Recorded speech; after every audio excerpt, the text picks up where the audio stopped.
Mute us. Oh yeah, that was us for 2 seconds. Oh, there we Hey, are. we're back. We're back. Let's before we come to us, why don't we drop that awards video and then come back and look at our faces. We're ready to party. Let's go.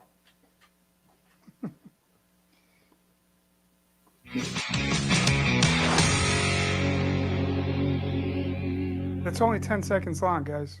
It's over before it even starts. Oh, all right. Forget it. We're not going to do that. Well, anyways, we're back. But we're on the black screen. There we go. There we go. Cheers. Cheers, everybody. A little snafu at the beginning. We didn't realize the video was so quick. Taking it old school. We're just popping onto our ugly mugs for once. Yeah, there we go. I'm going to share it out. So tonight is awards night. Drum roll. Drum roll. And the winner is. We'd like to thank the Academy. Yes, 2022 Cage Titans year. I'm sharing out. It was a crazy year. Let's be real. It was the first full year back since the pandemic, and everybody got their money's worth, whether you attended, whether you bought the stream, whether you fought. Everybody had a great time this year. The fights were phenomenal. We went through all the tapes. We came down with the nominees. We got 17 categories to run down tonight. Everybody was voting like crazy on this. I think we've done this since, I would say, about 2016, 2017, somewhere in that ballpark. 5-6 years we've been doing the end of the year awards, and this is by far the most fan votes that we have had any year, by far. So thank you guys for the participation. Thank you to the fighters for putting on these performances, and congratulations to everybody who was nominated, and even more so the winners who we're going to reveal in just a few minutes. So the fans were out in droves. The fans were out in droves. I got to tell you, like you said, we've been doing this for 6 years, roughly, maybe a little give or take. But the fan voting was insane this year. We actually had categories that were deadlock tied. That it was legit, like 24.9 to 25.2. It was all across the board. Super close categories. Shout out to the panel, which they will remain nameless, so you can't yell at them. Shout out to the media members who actually helped us. They made up one. So we kind of had 3 to 4 different participants. We had the fan vote, which was a percentage. We had the media vote, which was a percentage. We had a panel vote, which was a percentage. And then, as Andy says, Mike does whatever the fuck he wants. And then we had my votes, which has equal weight. So yeah, we had one category that came down to me, and we'll get over it later. Andy told me this is the best way to say that your vote doesn't count. No. And Andy yelled at me. He's like, "Dude, you can't do that." And I'm like, "I guess I can." So there's one category that everybody might be like, "Oh, why did you do that?" But I had to do it. It makes sense. It made sense after I know the rules at this point, so I didn't even try to argue. I was just like, all right, whatever. Yeah. So there was one category. You're on your third monster already. There's just no stopping at this point. Just go. But yeah, and also a huge shout out to Nick. Nick, I've done these videos in year past. I know how excruciating and time-consuming they are to scrub all the footage and put these videos together. He made easily.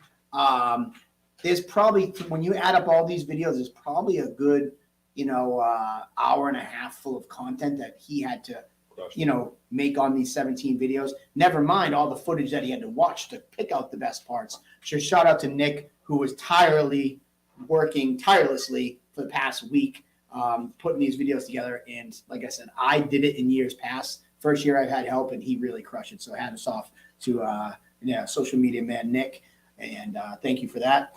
Cupcakes, Viva La Cage Titans party. I hinted that we were gonna have a special announcement about you tonight. I text messaged you. Answer my text message, because I'd be lying if I'd say that last year the party was Pro Fighter of the Year, and I would love to have you on and announce this year's Pro Fighter of the Year simultaneously, hopefully, fingers crossed, announcing your return. So answer my text message while we're on air, and let's see if we can make that happen. Okay. Viva La Party, Viva La Cage Titans.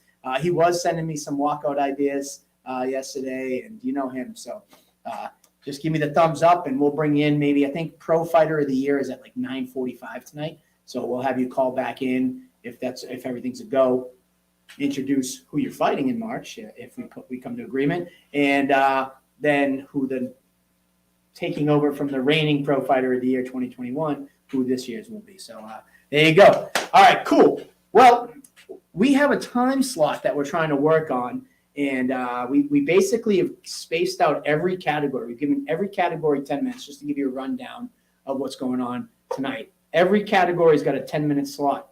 Ideally, what we're going to do is we're going to talk about the category. We'll roll out the video or the nominees, and then and the winner is, boom. And if all goes well, once we hit that and the winner is, we will announce the winner, and the winner will be calling in and being able to give a little acceptance speech. Some of them said they couldn't. Most of them said they were going to do their best to get on. So that's the ideal. That's what we're looking at for tonight. Cupcakes. You haven't said anything. What do you got, Ben? Let's go. Let's get going. Yeah. We got a good, exciting show. All these fights and fighters are, the best that Cage Sites had to offer for this particular year. So, and it's just a great way to open up in a way for the rest of the cards for this year, is to remember what the heck we did last year, which was a big. Every year's bigger, it feels like. So, yeah, let's get it going. All right. So I guess without further ado, our first category tonight, we're debuting amateurs. This wasn't just for amateurs. It was also for pro fighters who have. Basically, to be nominated for this category, you had to make your Cage Titans debut in 2022. We had four standouts. Top left, Timmy Walsh, amazing performance with his big knockout in his debut against Brian Ferguson. Next up, you look at Eric Reyes. I mean, the place was going insane for that fight with Zach Thompson. Made it on the poster, too. It was a poster guy. Jaden Curley, the bottom right. He's up for comeback of the year as well. BTT was in the house. And then Super Mario Vasquez when he took on Jake Dillon. Incredible fight. Those he looked like Brock Lesnar in there with the back-to-back belly to back suplexes. It was insane. Crazy fight. What did you guys think of these real quick? So I'm trying to stall for a minute because I told our winner 750. Hopefully he pops in. Yeah, well, like I said, if we could, we might be able to go through a couple of categories, and then if they're waiting in the wings, we could take a commercial break after getting through a few. But yeah, this has always been an exciting category. We say it like broken records on the broadcast, show after show, that sometimes these debuting fighters, the ones that you don't know what you're going to get out of, there's no tape, there's no footage, sometimes are the most exciting fights that you're going to get. And these guys were no different, gracing the Plymouth Memorial Hall Cage Titans cage for the first time, blowing the roof off the place in all their matchups, whatever the result was. Some electrifying stuff here.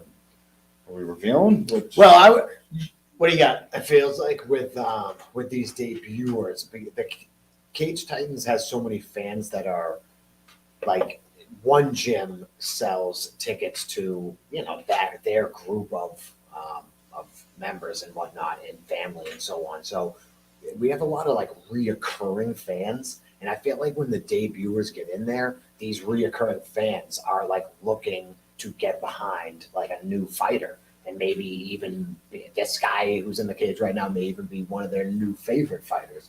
And I feel like it just ups the intensity for these debuters, because there's so much electricity typically in the stands, even if they didn't sell a particularly large amount of tickets or something. It's just people are hungry to see what these debuters can do.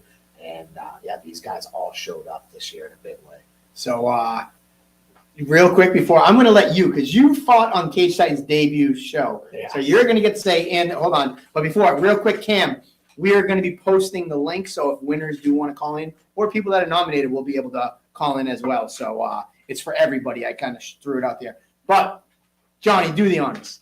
So, and the winner for debut fighter of the year is Eric Reyes. Bam! Very nice. There you go. I didn't know how we were gonna. Yeah, so that's it. Boom, right there. Say it first, That's it. Then he shows it. Does he show it? Then I say it. I didn't know. What do you want to do? Joe will show it, and then you say it. That was And exciting, though. There we go. So in the winner, Eric Reyes. Eric Reyes is not on social media, so I didn't really have a way to get in touch with him. I think he's on Instagram, but he's not really a huge social media guy, so I wasn't able to get in touch with him to get him on. Cage Titans producer Joe just threw up in the comments how you can call in if somebody doesn't want to call in. And then my last piece of housekeeping is fighters. I saw Zach's like, oh, dang, I didn't win because there wasn't the call-in time for 750 for everybody. So hang tight. All right, drum roll. Oh, we do need a drum roll effect. But anyways, congratulations to Eric Reyes. I mean, for me, the kid brought it a huge amount of intensity. It was an amazing fight, a fight of the year candidate. And then the kid right here. I mean, he's on the poster. How can you top that debut? I don't know, but I know I talked to him recently. He's hoping to be ready and back because he had some injuries. And then he also was wrestling season. So he's hoping possibly March 18th, but definitely for the May show. So there you go. Eric Reyes, our first winner of the year. Y'all announcing fights tonight for March? I don't think so because we got a lot to get through. So anyways, Could be a long one. But maybe one. we might be there one. Yeah, maybe one. Yeah, maybe the party. If Because we get the party to call it. He's Yeah. different, you know. Yeah, he's special. All right. So next up, we got another category. We have Moment of the Year. And for Moment of the Year, this was another great category, man. And it was very torn in the judges with the fan vote. Voting was a little bit all over the place. It was amazing. How do you top some of these? But here's the video, and you guys choose.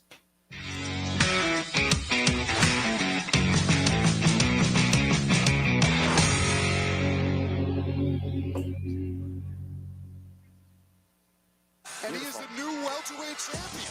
What an impressive performance. Completely flawless, excellent striking, and he accumulated enough damage for Trevor Goody to go no mas. Bell into the third round. At least that's what it looks like from here. We're going to confirm shortly. But Gage Luby in the chat. that is a wonderful fight. Gage Luby in From the chat. Easton, Massachusetts, he's representing Glory MMA. Let's hear it for Shameless Don Shadis. Don't let his age fool you. This guy is a warrior who's been in there before, already in his 50s, determined to get to the win column tonight. One, two. Payne out really quick, looking for a choke from behind here. John Payne from Lozon gets it done. First round, What did he make? What weight did he do? John brings the pain. Instantaneous That's this. takedown off of a combination into a I think my voice sometimes. I don't know why I do this. That's good. Just I gotta say. All right. Somebody else Woo! was like, Patrice. I gotta say, I'm a hockey fan, and to see the Bruins at an event that we threw was pretty amazing. But Andy, why don't you do the honors? Who was the winner this year? Incredible moments, far and wide. From amateurs to pro to the Bruins taking the stage. But the winner for the Moment of the Year 2022 is Champ. Joe Giannetti winning both belts. Our first ever professional champ. Big congrats, Skeletor, who joined us in the right here. What's going on? Congrats on Moment of the Year. I appreciate it. That shit's really cool. I didn't know that was going to be a category. I didn't either. That was one of those. That was a new cool ones one. I didn't I expect don't think it. we've had one like that before. Joe, you've been around long enough. You know, every time we do something, we try to do something else and add something that no one's seen. So this is definitely a new category. I mean, so many great moments. You know, to be nominated. I mean, how do you top a champ? First time in history, everything you've gone through. But like, talk about a little bit about those other people in that category. I mean, I can't believe I beat the Bruins. How the hell did I beat the Bruins? Honestly, I thought Payne was going to win that one hands down. So I'm actually really surprised about that. That was a crazy category. I don't know, man. That was awesome. You know, Shanice to the UFC is insane. Payne getting the dub is insane. Freaking Bruins at Cage Titans. And everybody voted me on top of them. So I appreciate y'all and thanks. That's awesome. Nice, man. Obviously, what are you in? Are you in the Twitch chair? I am. This is the lab. We're moving this weekend, so whole new setup starting next week. So that's why it's a little taken apart right now. Nice. Well, what else you got for us? What's on the horizon? You tell me. March 18th, we're designing some new shirts. Planning out the next fight camp, getting ready for a name, getting ready for the fight, whoever it is. But yeah, I'm ready. Just finished working out a little while ago. Where are you moving to? I'm moving to Whitman. Actually, an apartment complex that I lived at before. Back at it again. Bigger apartment for cheaper than I paid before. Let's So go. I'm always down for that. So it'll be nice, get everything set up, be situated, have a place with Shawnee, and right back to the grind. Real quick before we let you go, we actually have another caller in. He's nominated for a few categories. Teammate of yours, Jay Curley. We'd love to bring him in and, you know, what it's like to be training with you and working. What's and up? How was it seeing one of your teammates fight? Oh, you're muted.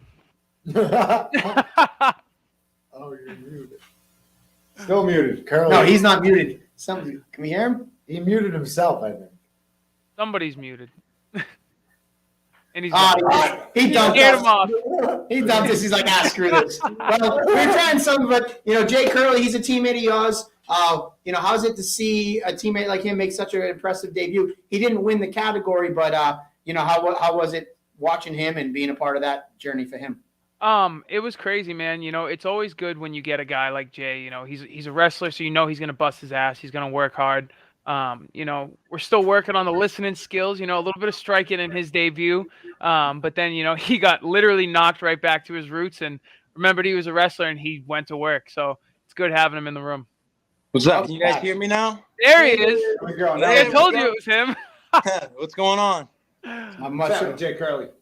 Yeah, I mean, I got the nominee, didn't get the debut of the year, but Eric Reyes, I actually know a little bit about that guy. He was a crazy good wrestler when I was a young kid, and he definitely deserves it because I mean he's a bad dude. I mean he's definitely a bad dude, and I remember growing up, he was always a really good wrestler from Dedham, and he had a little brother that was around my age, and you know, but he's definitely.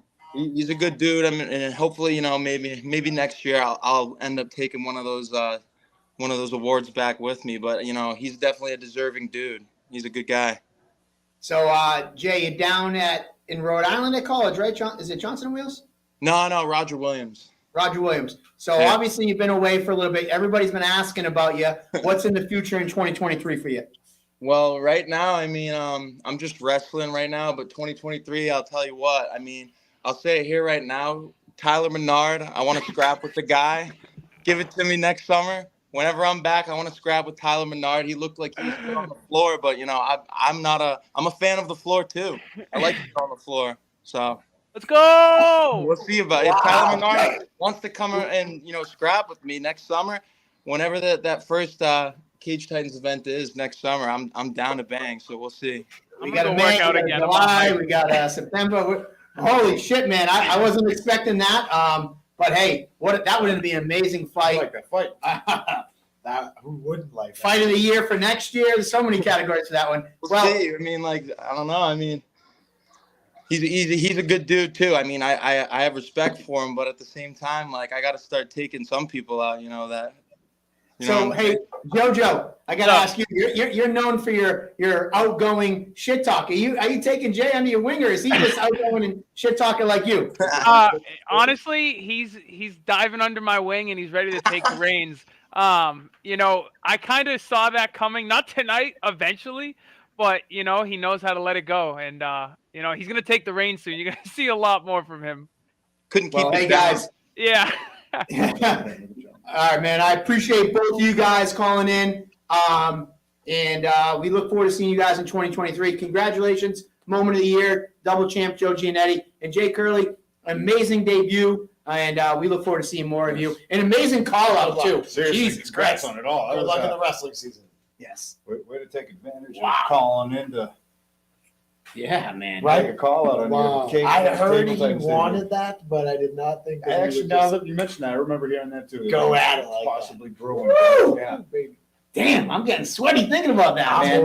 Now I want to know Menard's response. I mean, listen, that's JoJo one moment of the year, but so far Jay Curley's got moment of the podcast He's right now. that That's, moment of the award show is definitely Jay and Curley. that was the Will Smith slap of the Cage Titans awards right there. No, not really. He didn't slap Tyler Menard at all. But No. that's a hell of a call out Oh, fight. it was Honestly, great. holy shit. Dude, that guy has some balls, man. And I mean, like, listen, both guys, and that's what's amazing about the sport. Like, you know, you want to test yourselves, and I don't think there's any arguing a guy like Jaden Curley. Like, he's ready to test Do we get the cool awards or what? Yeah, you guys. Joe just texted me. Do we get the cool awards? You guys definitely get the cool awards. Like, yo, I didn't win, but Yeah, but I want to. he's a Kanye. He's like, Yeah, Beyonce is the greatest video of all time. Anyways, next up, this is probably one of my favorites. I think this is new this year. Without further ado, let's bring it up. Walkout of the year. Oh, shit.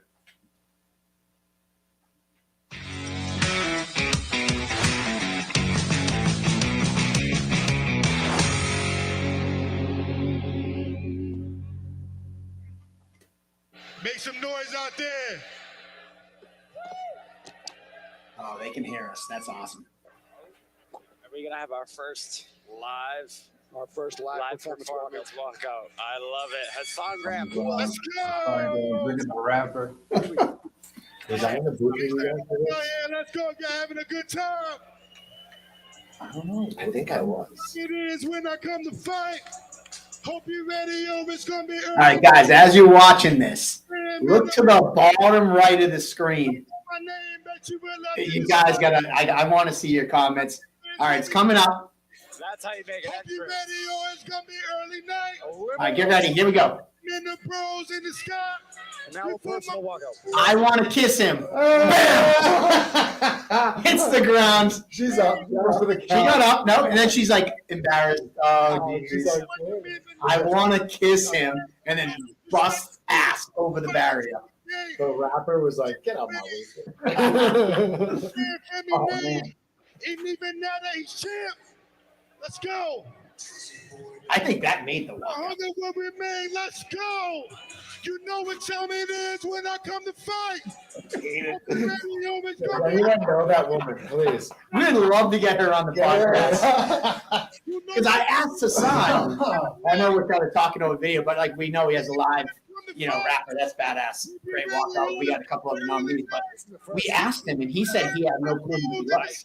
He doesn't know who she was. The guy was like, oh, is that his girlfriend? Is that like, one of his fans that he sold tickets to? Nope, it's just some rando.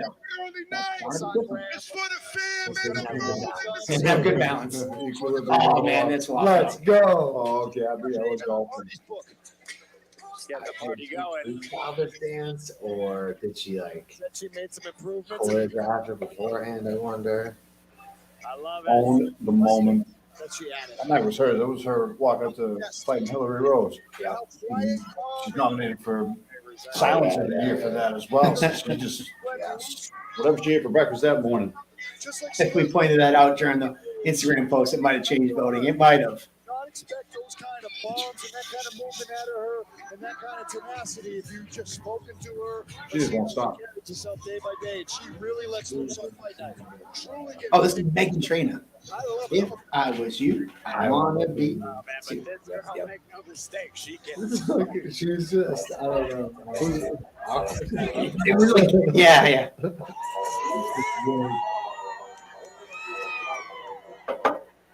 The flag outfit, equal grooving. Look at the abs on this kid too. Jeez. Looks like He looks like Matthew McConaughey. Looks like he has one of those fruit vests. Kid plays the Magic Mike. I gotta say, this walkout, I get chills every time he does dude. this. I mean, come on. Laws may or may not have been bet. Yeah. Like I said on Table Titans when we announced it, I remember running through the crowd, busting past Joe and all of the production crew, and I shut off every light. I mean, obviously in the hallways, I couldn't get to all the lights in the hall. Complete blackout, Undertaker walkout. Yep. Blackout purge. I know where my Is this the most recent one? Yeah. yeah, that was him against the party. How many times did he fight this? He fought the Twice? party and he fought Will Cooley. Smith. And Cooley, yeah. But either way, without further ado, nominees walkout of the year, and the winner is boom, the Purge, Lionel Young. Lionel Young. The Purge is greater than the Fire Code. Yes. And that was my opinion, Andrew Mack. I was like, In the screw the moment. Fire Code. That sixth monster of the day kicked in. And I was it like, get those lights off. Undertaker theme. Lionel's a tough guy to tie down, so I was not able to get Lionel to call in tonight. I did reach out to him. Lionel kind of calls in on his own time, so maybe We see he'll him call in the in chat? later. If we see him, we'll bring him in later. But yeah, congrats to Lionel. That was a unanimous vote. This was one. We only had 2 categories that unanimous, and Lionel Young's walkout was unanimous across the board with the panel, the media, and the fan vote. So across the board, Lionel was the winner. Congratulations, our first unanimous vote. And yeah, great walkout. I mean, John, you were like the king of the original walkouts. Like you always had the cake song. Yep. You know what goes into coming up with it? Just well, the party and Lionel have just taken it to a totally different level now. They have just so much confidence with their walkouts. Yeah. And yeah, I've had like long songs that I waited for certain moments to walk out, but with them, it's just a whole new ballgame. Yeah. And the party might have been nominated for that as well. It must have been like the 5th nomination there Probably. because that walkout against Lionel, he walked out to Shipping Up to Boston. The crowd went nuts. To the party coming back to the Dropkick Murphys, and right as the song ended, he enters the cage. You think it's done and over with. Cue Paradise, and he turned around and just started again. But that was like walkout versus walkout. They fought. It was nominated for fight. It's nominated for Fight of the Year this year as well. Those walkouts add to the intensity of great fights. So big congrats to Lionel Bugs Young on winning that one. That was. And I got to say that for this category, I could have called it the party walkout of the year because he was kind of the inspiration. We talked about doing this category last year. We never pulled the trigger on it. He's sitting on a stool. Sitting on the stool, cowboy hat. So yeah, man, the party. It was kind of the innovator of those like prop type walkouts. Great job by the party, and this time he was campaigning for the Bugs walkout too, and Bugs walkout was the winner this year. So there you have it. Congratulations on walkout of the year, first ever walkout of the year. Next up, this is a category breakthrough fighter. This is a fighter who basically, I mean, I guess broke through in the year. Like, you know, you look at some of these guys like Brendan Battles, he was away for 5-6 years, and then boom, he makes his return, goes 2-0, and people like, oh shit, like he's on tip of everybody's tongue. Brody McDougal came in, knockout candidate for Muay Thai, knockout candidate for amateur fighter, 2-0, vicious knockouts, and a lot of people, like, he's been calling for the title, calling people out. You know, he's ready to roll. Mike Antidormi, same thing, 2-0 on the year. Yep. 35, jumps up to 45. He goes, I don't care who you can get for me. I just want to fight. Impressive in both his fights. And then Tyler Smythe picking up the belt, going up challenging for a second belt. I shouldn't have kept talking, but that's I mean, how else do you explain it? What do you guys think? That's it. And there was a scene many years building at Cage Titans, and these fighters weren't known to that scene until this year. They really broke through this year, hence the category. So all of them made a case for the nominations, and But the winner truly deserves, truly deserves it. And the winner. Winner's actually queued up in the wings right now. Let's go to the end. The winner is first. Drum roll. Boom. Battle. Brendan Battles is the breakthrough fighter of the year. And we had Brendan Battles here. Yo, look at that. Congratulations, Brendan Battles. Thank you, guys. Thank you. Unbelievable. Awesome. And he was right on time for his calling. You know, he's ready to roll. What are you up to right now? I actually just finished a session out, so keep this thing rolling. There you go. Amazing year. You know, you took off a while. You know, you found the inspiration to come back last year. What was some of that? What was that inner talk when you decided to come back last year? I mean, I feel like all fighters know what that itch feels like, but like obviously I had to stop fighting pretty much early. And, you know, I had my son young, and making $15 an hour wasn't going to pay the bills, so I had to kind of go out and figure out how I was going to provide. But every time, like, not only leaving the sport, but leaving on a loss with a lot hung up was a punch to the gut every day when you thought about it. And one of my good friends, you know, I was talking about raising them boys, and you know, he told me, he goes, dude, you just got to lead by example. You're going to tell your kid to live your dream. It was when you're just sitting here moving dirt. And he couldn't hit the nail on the head any better. And that's when I decided, I said, hell, we're going to take a year, do some behind the scenes. And thankfully, I got a lot of coaches who support me. And we came back probably like 8-9 months after training full time. So basically this was a plan. Like, we do have a drum roll. Joe just texted me drum roll. So that was the plan. Like, a lot of people talk about doing shit and then they don't do it. You really took the embrace of like, we're not talking about it. We're doing it behind the scenes. We don't need the notoriety. You were grinding in that gym. So though it came to a surprise, you were back. You were already had that planned a year in advance. Correct. I was just doing boxing for 6-7 months, just boxing. And then we, got back in the jits and got that bag rolling. I said, all right, finally, when we started putting everything together, I said, all right, let's get back in the cage. Nice. Well, 2023, we made a huge announcement back 2 weeks ago. Ross Hilton is on the docket for May 27th. It's great to see you back in the gym training for that. How excited are you for that matchup? Oh, I can't wait. I can't wait. Words can't describe. It's unfortunate what happened in January. I think anyone who competes understands the disappointment that happens when you do get injured. But, it was a minor setback, and we're back to work now through a scheduled program and ready to do bigger things for 2023. All right, man. Well, we're happy to have you part of the Cage Science family. We look forward to an amazing 2023. And thank you for calling in. Thank you, guys. Have a great night. Good Congrats training. again, Brendan Battles. There you go. Breakthrough fight of the year. I mean, Please. there was some tough competition. Definitely. Yeah, I mean, But he's the one for sure. What did you got? what did I got? Did you have him? I don't remember. What are you asking me for? I don't know. Like I'm on the panel or something. Because I want you to say it, and then no, just kidding. Hold on, let me look. I have notes. I never disclosed. Oh, okay. So actually, that was it.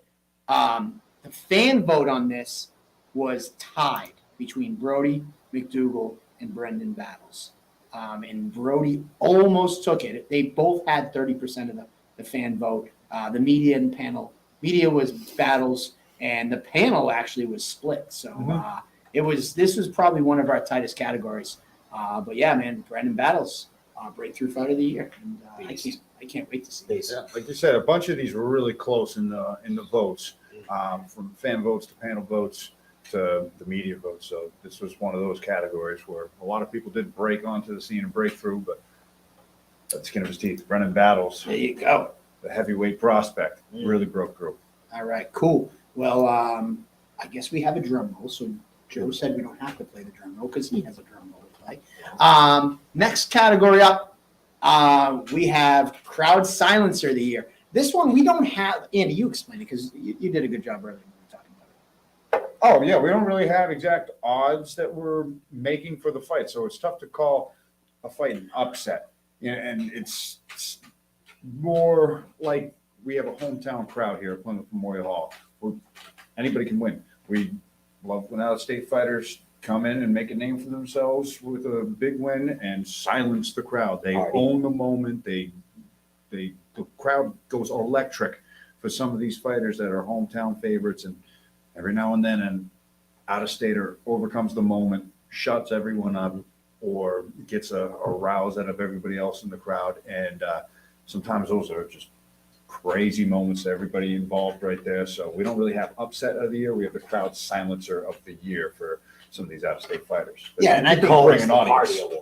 the out-of-state award. I think he's like the first guy who came in and really transcended. I feel like maybe Cornflakes. So I think Cornflakes, Rob Fuller was our first ever winner because remember when he came in and took out Jacobo Pito, that was like a real crowd silence. And I think Andy kind of wrapped it up. It's like sometimes it's more just like the out-of-state guy. It's an award for, though I think Marcel's from Springfield, but like, a guy or a girl, two girls. Western Mass versus someone who lived in Wareham, which is right next door to Plymouth. Yeah. So it's a little bit of a. And before we get to the winner, I got to say, any fighter that wants to do the flash dance walkout, our engineer, Phil Grenier, said he will build the waterfall rain rig so that you can come out to flash dance. I love your enthusiasm, Phil. That's why I had to stop it. I don't think you could technically do that, fighters. I don't think you get soaking wet before you come to the cage, but it is pretty cool. And Phil, with the other cool, Andy's hair, long or short, that's the other award he wants.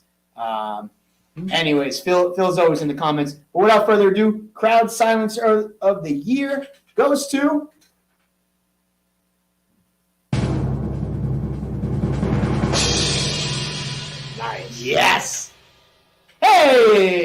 This is the one that I told you about. I don't care about rules.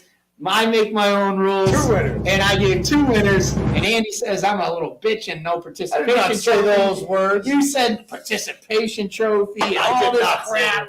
You were shitting on me. But here's the deal. Tyler You're being a little Stevens, hostile there. you were being a little harsh. And we always know something. I'm going to just pull like a curveball.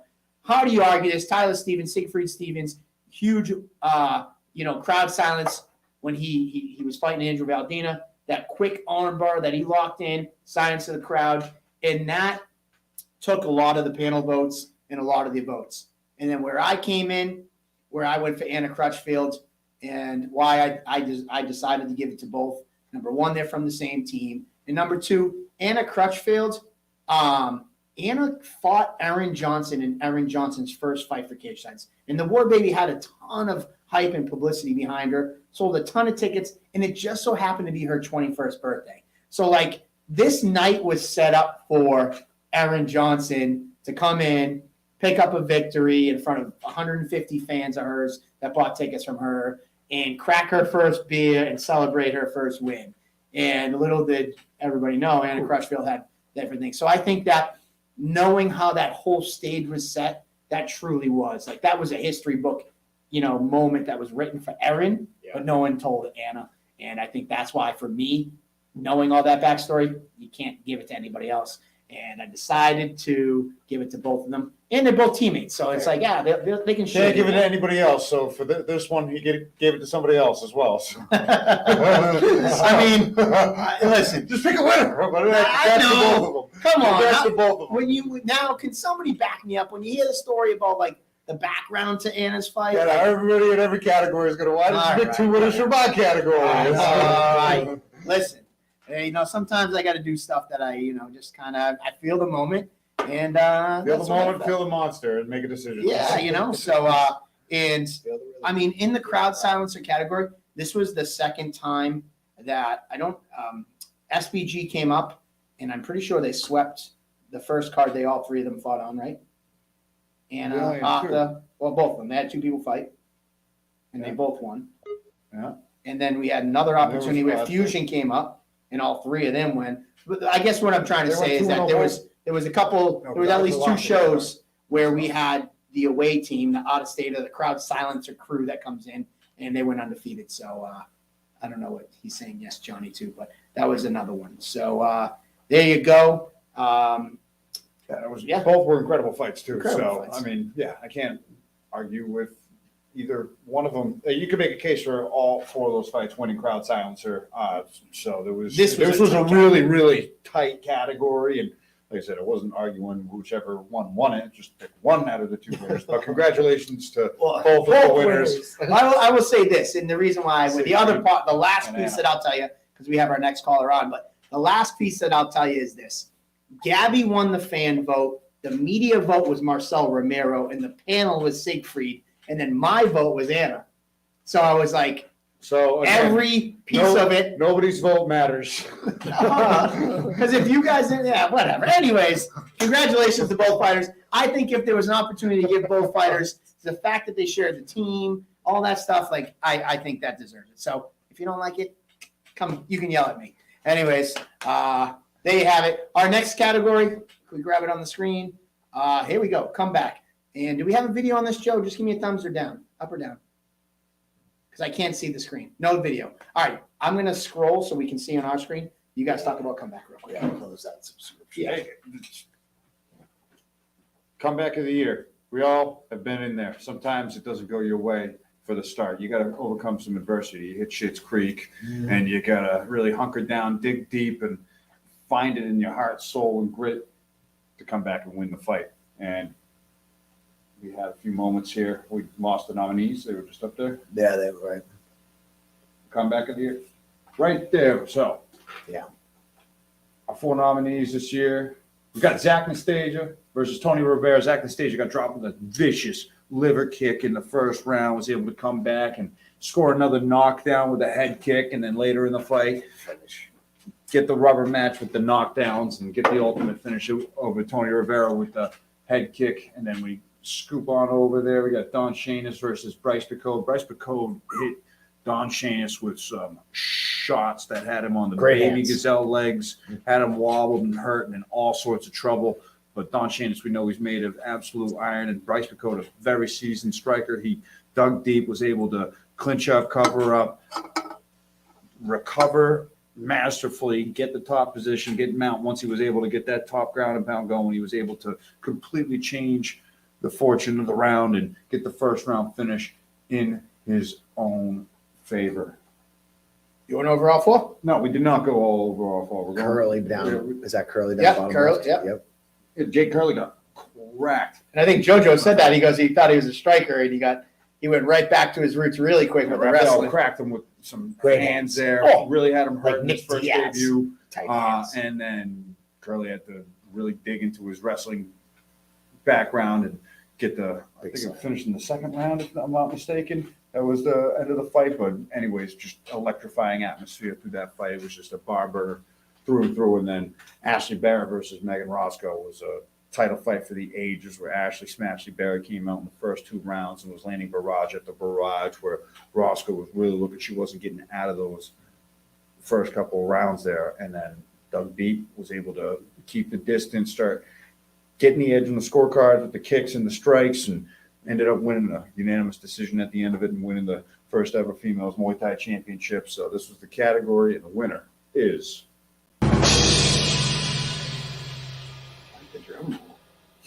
Boom, Don Shanis, shameless Don Shanis. And what a category, what a win, what a comeback. There he is. What's up, Don? Hey, what's up, fellas? How are you? Hey. congratulations, comeback of the year, Don Shanis. What's going on, man? Not too much. I just got out of training. I'm still sweaty. I haven't showered yet. Shameless is probably like, fuck you guys. That wasn't a comeback. I had that in control the whole time, right?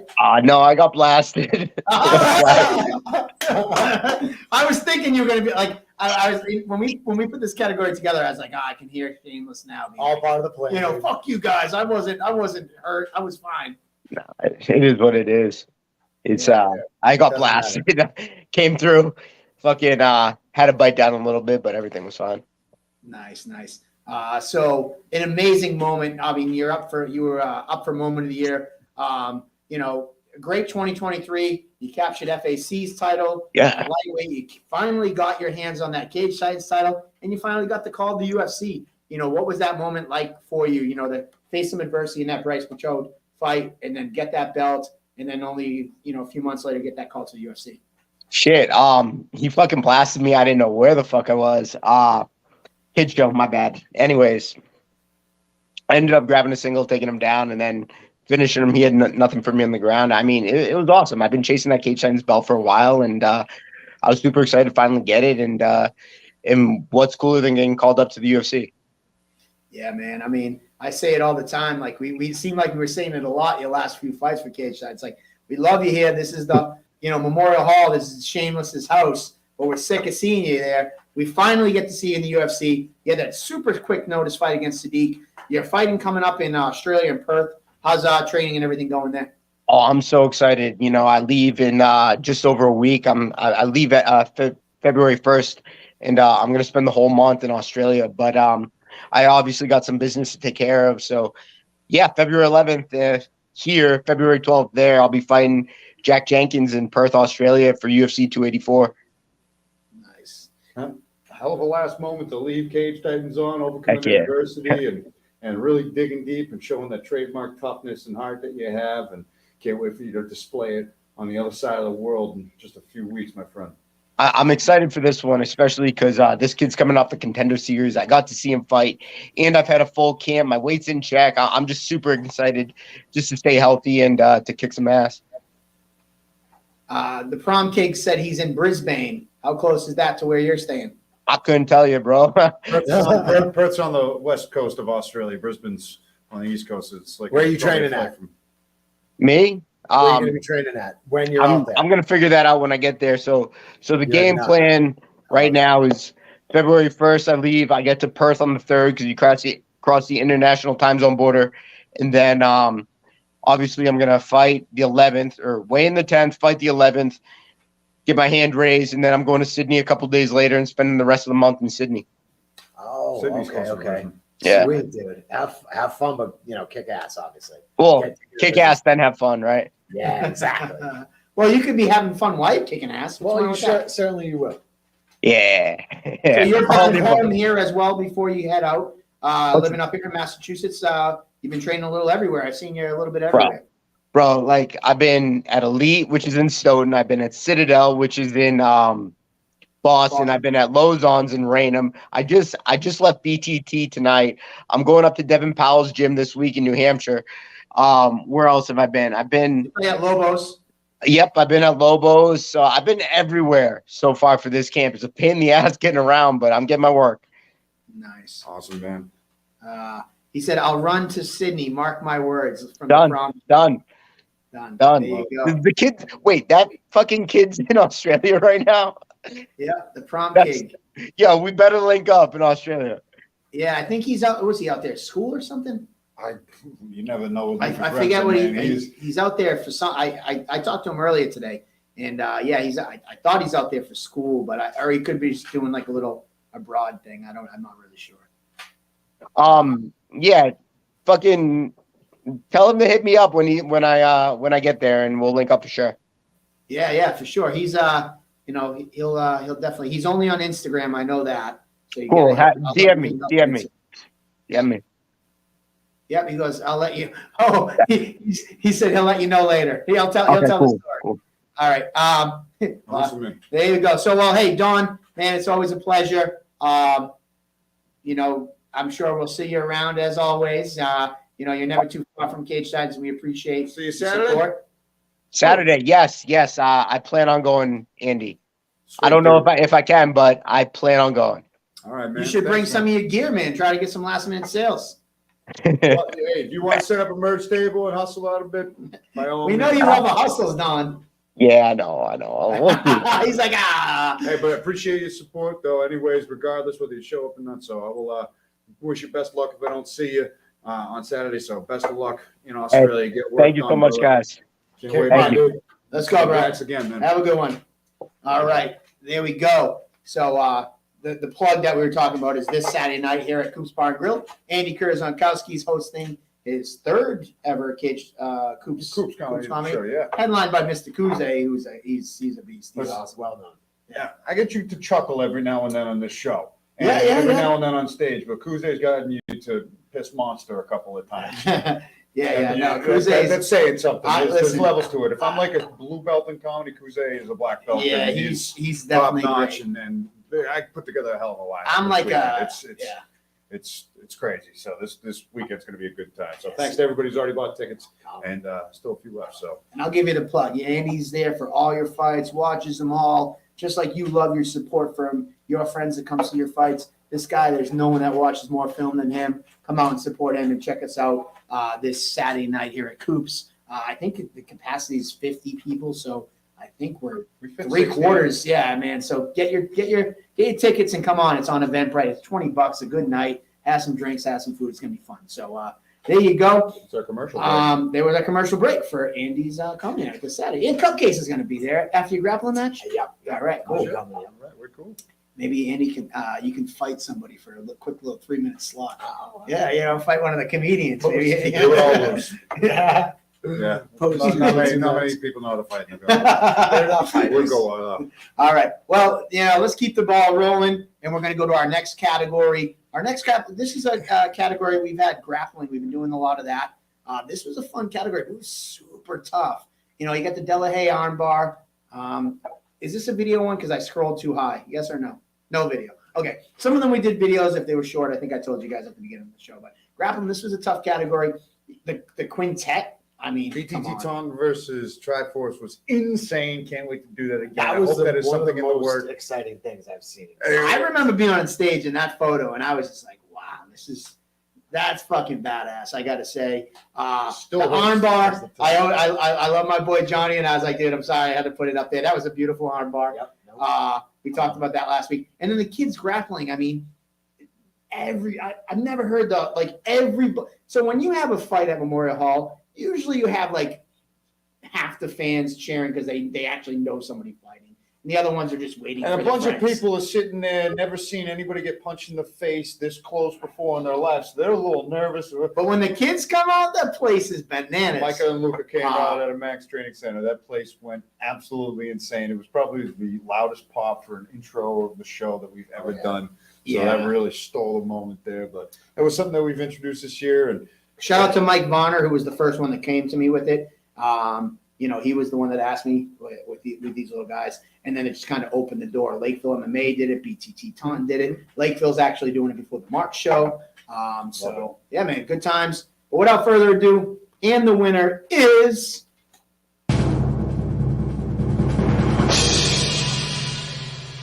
Yes, one on me. It sounds like we can't present this. Who better to congratulate the winner? You will notice I have a brown belt. He has a brown belt.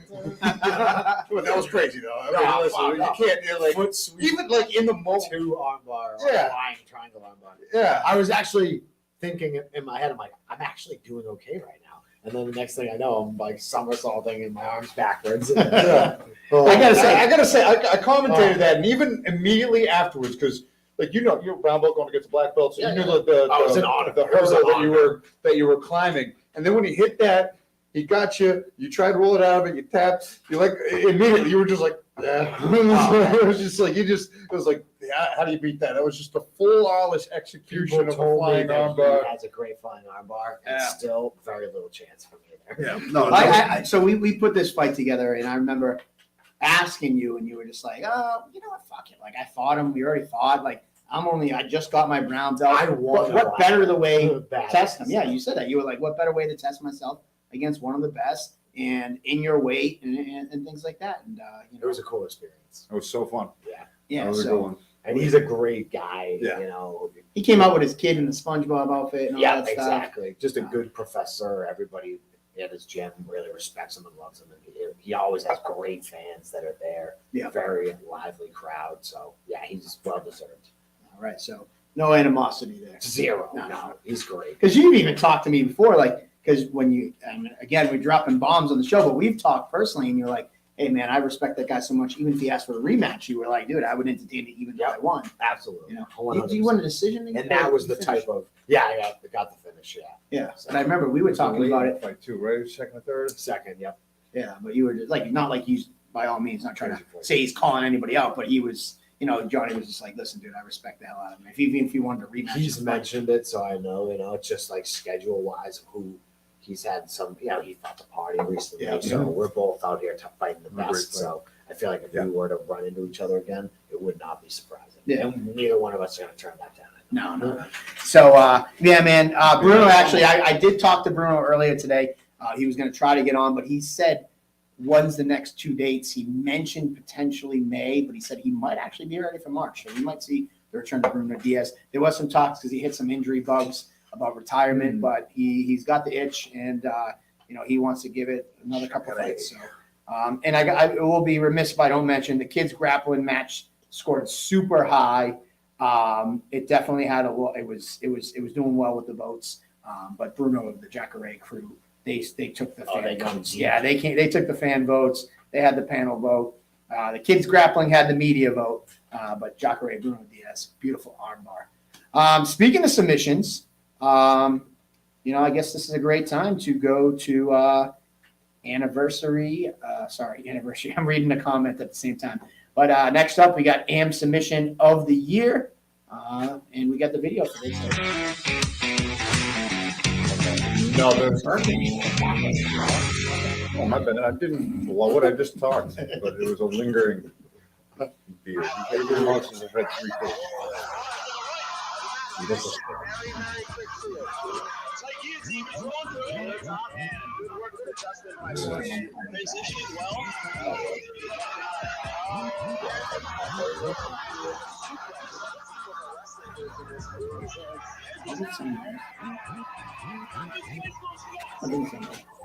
Oh, we gotta play the audio of it. No, this is the audio is all messed up. Oh, big toss. Whoa. Burke went for the underhook throw. That's a Is lot. this amateur? Yeah, this is an amateur fight. This is the amateur time. Look at this. Scarfold there. I lost my shit at this. He's got to Yeah, that kid is a good wrestler. I couldn't believe it. Scarfold. You never see that shit. I lost it. And Graham being a wrestler, I figured would be able to figure it out or whatever. But Fat Andy would hit this all the time. I loved it. So. Championship was won. just Graham goes to everything, man. Yeah, yeah. Huh? Oh, yeah, yeah. Yeah, he loves that. Like the case up. Yeah. Well, that's how the first heavyweight championship was won. Mike Coleman won the heavyweight championship against Dan Severn with that same Scarfold. Look at this triangle. Holy dance. I must say that triangle pretty nasty. I mean, if the head kick to Two cut. triangle was like, that's next level. That was. So I don't know who won. But Oh, they show it. oh, Disclaimer, don't look. disclaimer. dude, she does that so effortlessly. Oh, It didn't even pause. It just. that was Okay, so my vote is actually for Papao. Well, I will say I do have some notes from the voting.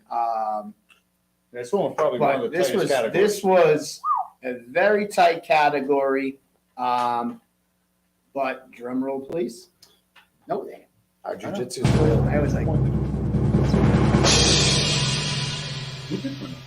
hey, Oh, Joe Poirier. Poirier. There you go.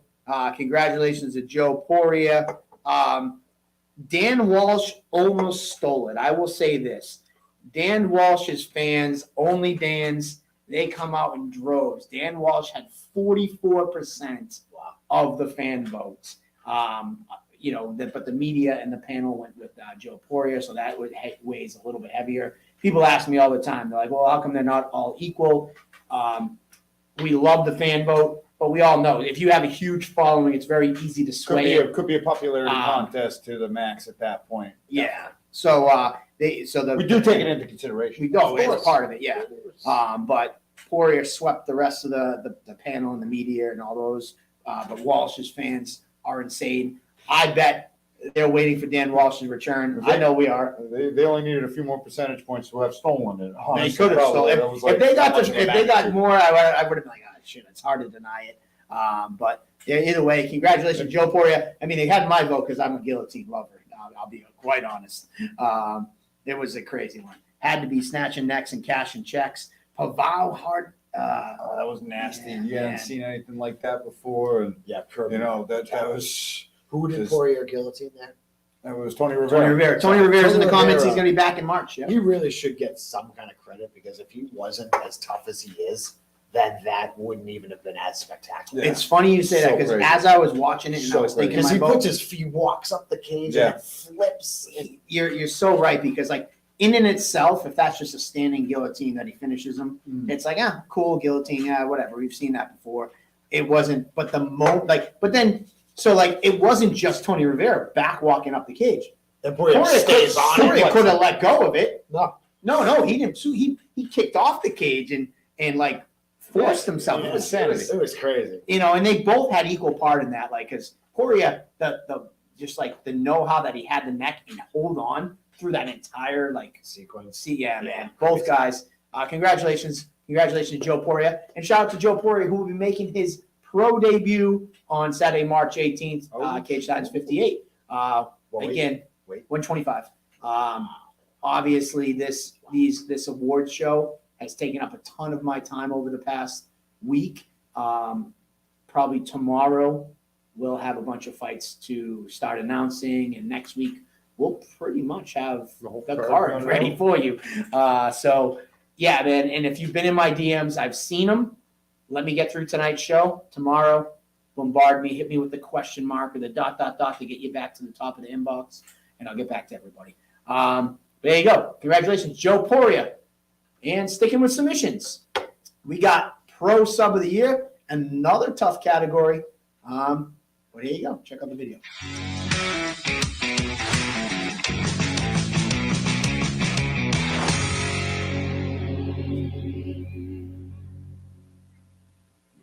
tackle from the bottom. Really? I Only it's high up on the both shoulder. arms in there. Excuse me. I thought he had both arms, one arm in, one No, arm he's out. got two arms in there. You gotta watch that arm bar. There it is. He tapped him. But that's what I'm saying with the length of Goody. Even though he had both arms in that triangle, he's still able to break down, control the posture, and make it just a force to be reckoned with. So he stays patient on his back. I think you gotta fix this sound next time. It seems like a shot. Why? What did this? The video itself. I don't know if it's the video or It's a picture. It sounds like it's not. Gilbride with a good one. Mm-hmm. So lightning fast as Very Gilbride very slapped that heat, yeah. the triangle up. I'd never seen a Dead Orchard armbar before, so when Trevor Goody hit that, I was I think there was Jaw hit one the in the floor. UFC. Maybe. Dead Orchard. I don't know. I think there's been Kyle Davidson's a tough dude. He went to sleep with Danny Moore. Danny Moore is a filthy grappler, Yeah, man. he is about as black as a You trained with him, right? I have. He just like a pizza. This one, Gabby Golf. Because wasn't Hillary on her back originally? Yeah, Hillary was really running away with it, and Gabby Golf just changed the force. No hooks. She got one hook. One One hook. hook. I think she did. Yes. Up there it comes. And then it comes the second one. Oh, She just sat there too, so. Wow. She stayed calm, stayed pacific. I had heard she was like real high level. Wow. Keep him with the subs. Just our jiu-jitsu around here is real good. Yeah, You know? got some unorthodox happenings here for sub of the year. And without further ado, the winner is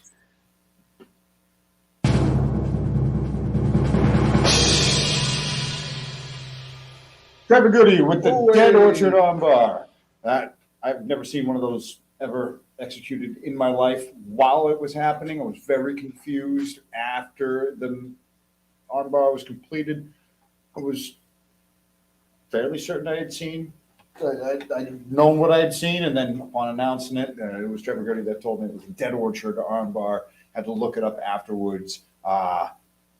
Unique, unorthodox, and just fascinatingly creative to see executed in a live mixed martial arts fight. So Trevor Goody showing off his jiu-jitsu chops with winning the sub of the year at the pro ranks with that insane Dead Orchard armbar. Seriously, that was crazy. It was very unique submission. If we see another one anytime soon, Highly unlikely. highly unlikely indeed. So Speaking of it's like- subs, like that was, I mean, he has such a unique body. Body, exactly. You know? But Goes- the skills and his come into game. play too, man. Oh, yeah. Justin Pearl is a savage grappler in his own right, and he was able to He tie landed up like a both those nice arms. lat And, drop or something. Yep. But Good immediately Yep. put him on the defensive. Yep. In a very special way. Andrew Mack, I've hit the Dead Orchard on people since then. They all hated me for it. Yeah, man. It's been crazy. Speaking of subs, keeping it on there. So we're about 15 minutes ahead. We Trevor was calling in at 9. So we'll just kind of catch up on some of these awards. Tony Rivera, I guess trying to kung fu flip over didn't pan out. I got to tell you, Tony, it didn't work in this instance, but I'd be hard pressed to say if you did that 9 out of 10 times, you get out of that because that opponent is probably going to loosen the grip and let go. Yeah, I would think so. I would think so. I think they're, but yeah, speaking of subs of the year, I mean, we had a crazy submission. You said you never see Dead Orchard. How about a Twister in 2023? we already have an early front runner for a sub of the year with Jerry Muse, but wasn't up for the awards this. No, I know, this but I'm show. just saying, speaking with sub, It missed by 1 month. definitely, but that would be a fun one. You guys keep We'll just go to the next award. Whenever Trevor comes Well, calls let's in, we just, can just go in. So and let's bring just him on. let's just kind of recap so far. If you want to, for those tune in, because like some people might have missed the beginning. Joe, if we can bring up, let's go back to the first award and just recap. This will be a good recap point.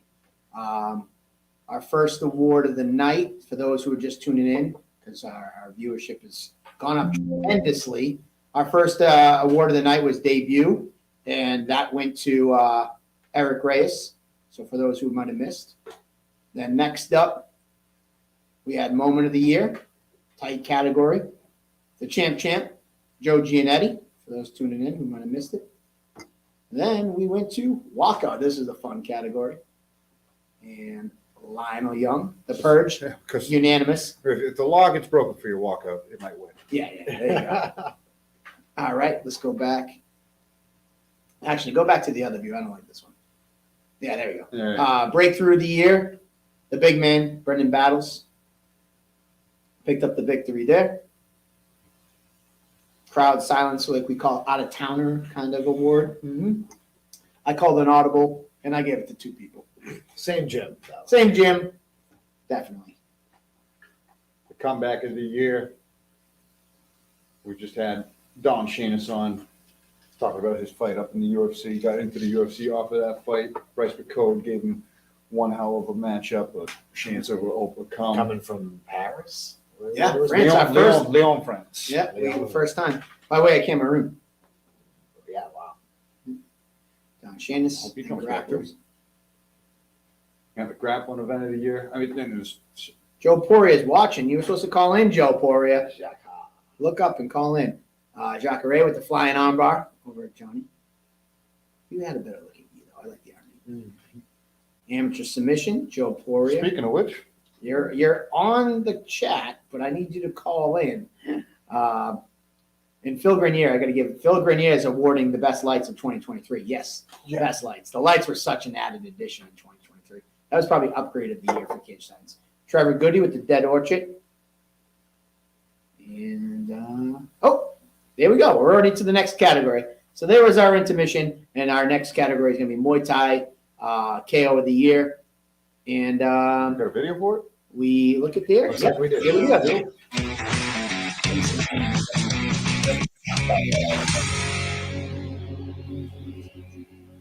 So we have videos for the rest of them. That stone faced in there, eating some shots and just.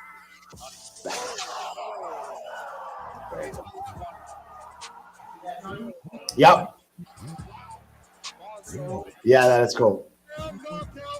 In our first Muay Thai fight of the evening, and that's something you very rarely see. He's following up his kicks with those knees up the middle. See this? He's occupying one of his hands before he throws up with his Hey, what's up, boss? We can't cover both. We're going to take about one of the other. I'm going to go on Twitch. Breaks up in his 1-2s up the middle. Oh, that is. He's right on it. Knocks the monitor over. And the Mountain Dew. Good finish.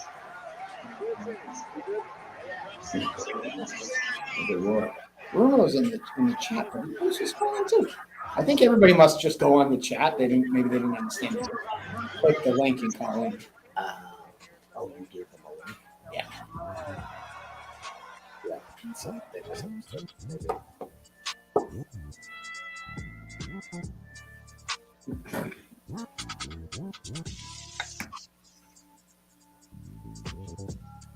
There's. I love it. Now let's see. Huh? Oh, toes caught him. That one hurt him. That was bad. Yeah. You're right. I don't remember. I know, he said it. All right. Muay Thai. Joe Giannetti's in the comments. This was close-ass category. Julian Carrington had me spilling my beer. I was so hyped. Honestly, this could have went anyway. It was a tough one. What up?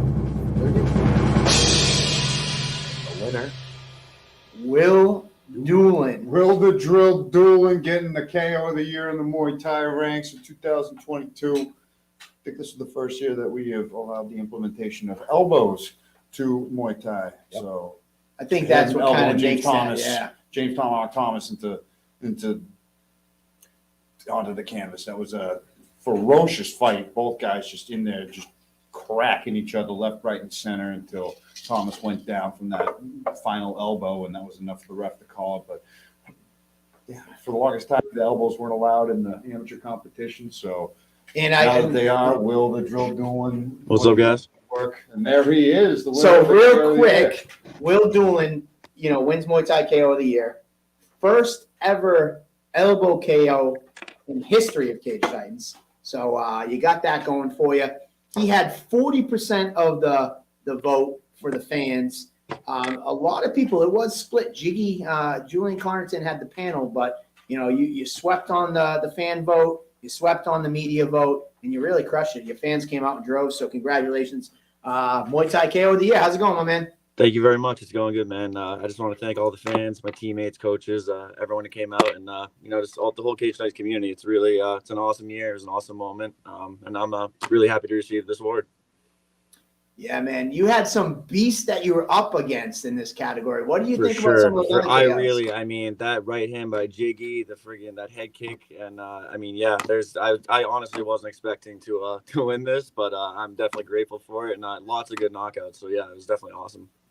Yeah, definitely a tight category, great fights, but good to see a old kid from Holliston taking an award back. Got to represent. Are you from Holliston? I live in Holliston. Yeah, I'm from Holliston too. My family's from Holliston, so it's Muay Thai awards going to Holliston back. So, years. Will, that wasn't like that was your one Muay Thai, then you jumped into MMA. What is really your focus for 2023? Like, are you just taking fights eventually as they come? Yeah, for sure. I think I'm just.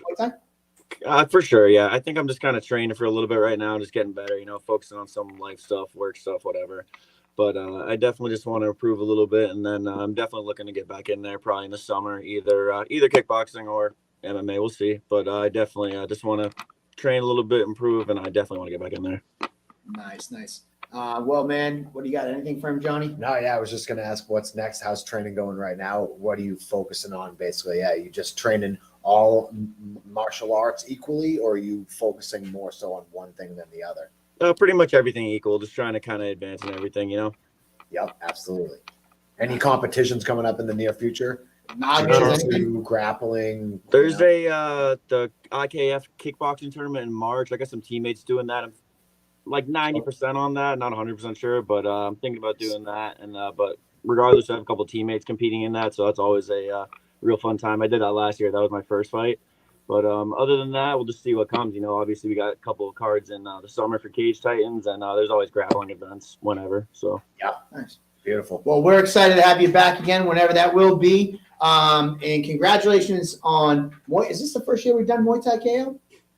I think so. I don't think there hasn't been one where we had enough Muay Thai KOs to nominate. So first ever Muay Thai KO award winner, and the first ever elbow KO in history of Cage Titans.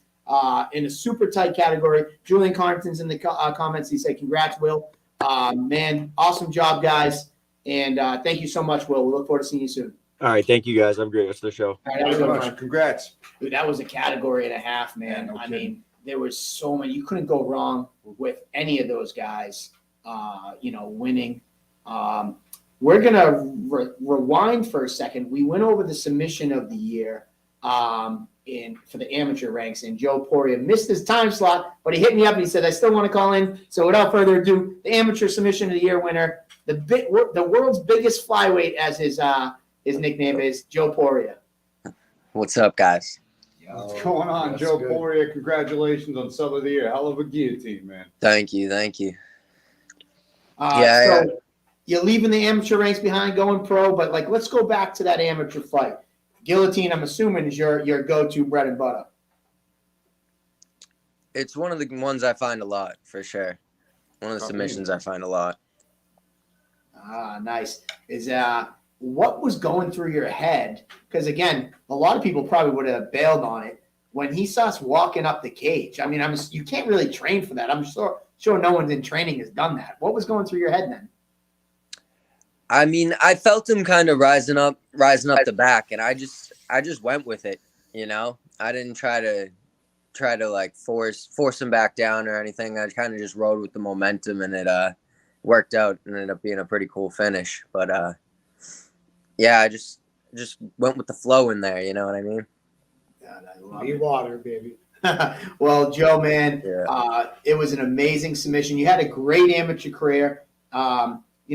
Before we let you go, what was the highlight of your amateur career for yourself before you, I'd say it doesn't have to be Cage Titans by all means. Any moment. No, I'd say it was probably my debut fight so far. with you guys with Cage Titans, my first amateur fight. Yeah, one of the best fights. And I'm sorry I missed my time slot. I was asleep. I started getting phone calls, and everybody was saying, "Oh, you won, you won." So I had to wake up, come downstairs. Yeah. Well, we actually uniquely, we had you on, but Tony actually called in, and he was one half of that, and I don't know. So I'd like to bring him on as well with you, because without him, I don't know how much you heard of us talking about it. Like, if he didn't try that crazy escape, that's probably a standing guillotine finish, and as impressive as it is, that's just kind of what it is. But that was like one of our first ever viral moments, and he had a big part of it because he just would not quit. Yeah, he's a wild man. Yeah, Tony, you in there? Want to pull him in? Just risking his neck. There it is. There it is. There, risking his neck. Let's go.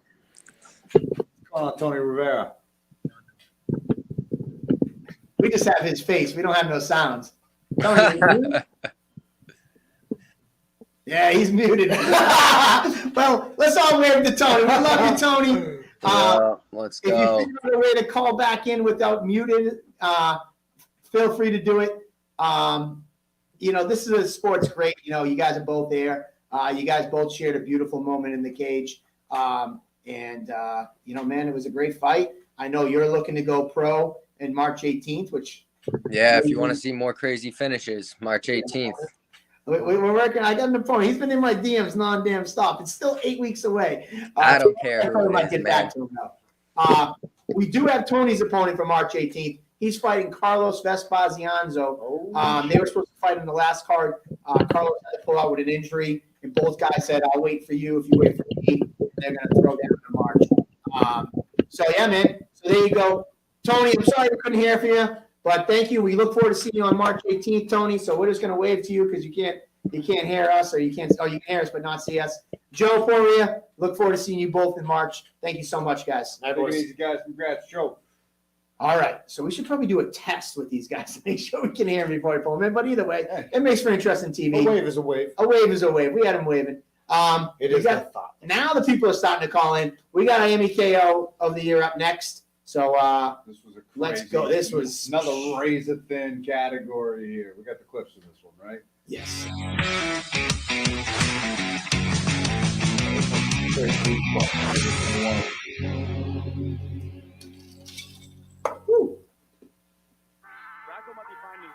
Oh, step back right hand, bro.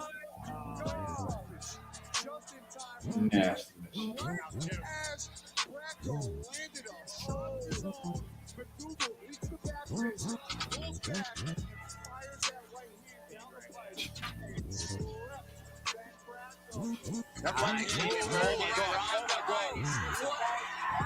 Whoa. Such a weird fucking exchange there. Yep. Crazy. Slip gets up, throws the two-piece. Did he hit? Yeah. I don't think he was. What is up? Oh, right hand and an uppercut on the way down, just perfect. So Way to Didn't he have another knockout in his amateur too, right? Yeah, it was his first one, but he wasn't at cage size.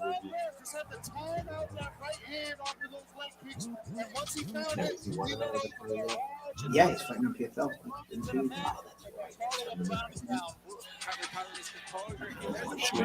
Oh man.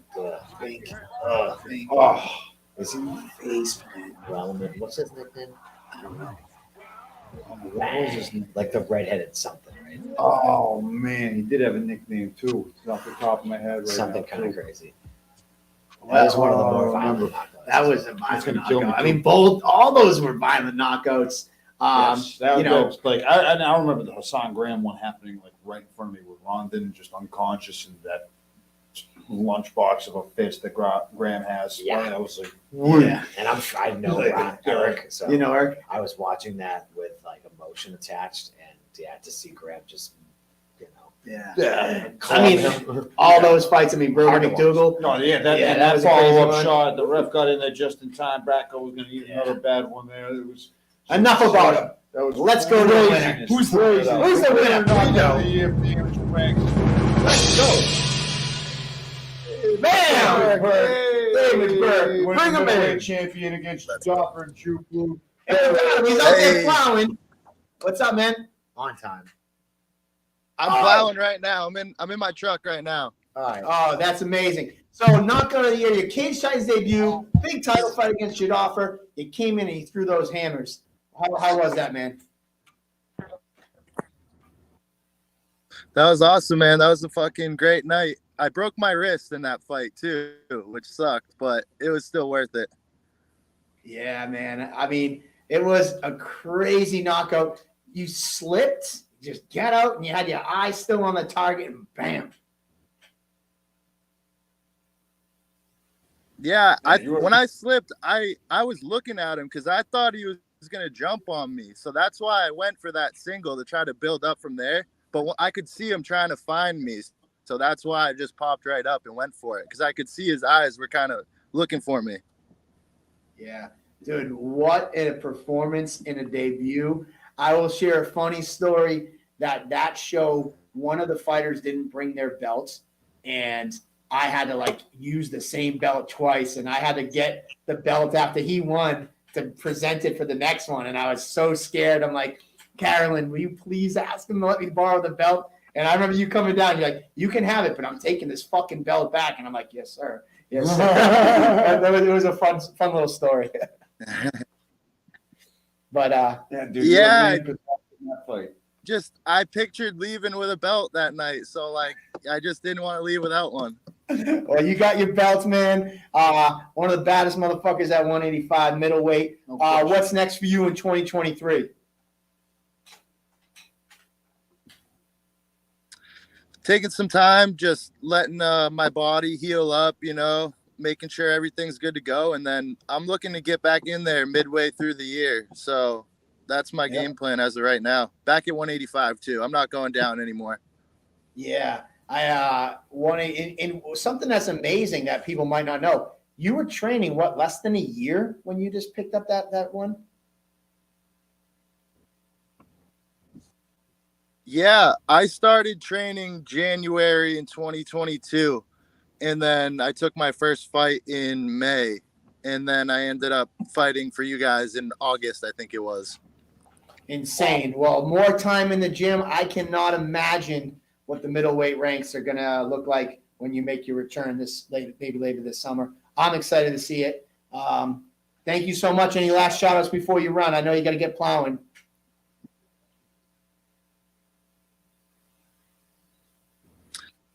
All my guys in Nostos, all my sponsors, just everyone, everyone who made this year possible, helping me get to where I am now. And, there's a lot more left to do in there. So I'm looking forward to next year. Or this year, I should say. With Brody, too. Yeah, nominated with Brody. Well, thank you so much, David. And tell the whole team we said hello, and we'll hopefully see you again soon. Will do. See you guys. All right, thank you. Hey, congrats again, man. All right, he's up in the deep woods of New Hampshire, maybe Maine. I don't know exactly where, but plowing. He told me, he's like, I'm going to be plowing all night, so I'll get on if I can. So thank you for David Burke taking some time out. What a great performance. It's going to be hard to top that. We had some amazing pro knockouts as well this year, and let's check them out. Hassan Graham, huh?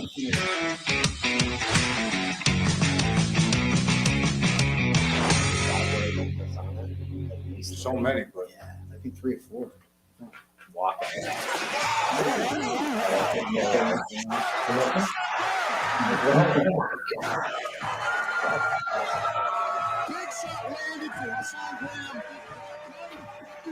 love the replay.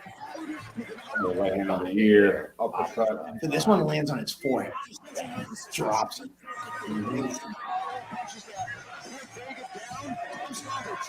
Oh. Those two things. Short shot, too. Folded them. Oh, beautiful step back left. I wanted to see that fight play off more, but you can't take away the credit. Yeah, Zach right. Deshaz, that left hand was a missile. Missile. Big picture perfect. He's been working on that left hand. Good follow-up, too. Cam, last year's winner. Great follow-up. Not a surprise that he's in this category. No. I gotta say, Mike Taylor's a dog. So His tough. whole Dog and a half. thing. He just fights tough guys. He fights the best. Actually, he might be making me try to mark 18th. Oh my Sure. god, that's another Yeah. badass. I mean, he only likes to fight badasses. So that's what he does. Speaking of a piston of a left hand, Bakanowski. He'd been asking for a fight for a long time. So was Rob Ovalle. Ovaille's been looking to make that pro debut for quite a while. Bakanowski coming back after I don't know how long of a hiatus. He was off for a while. Came back and looked at it.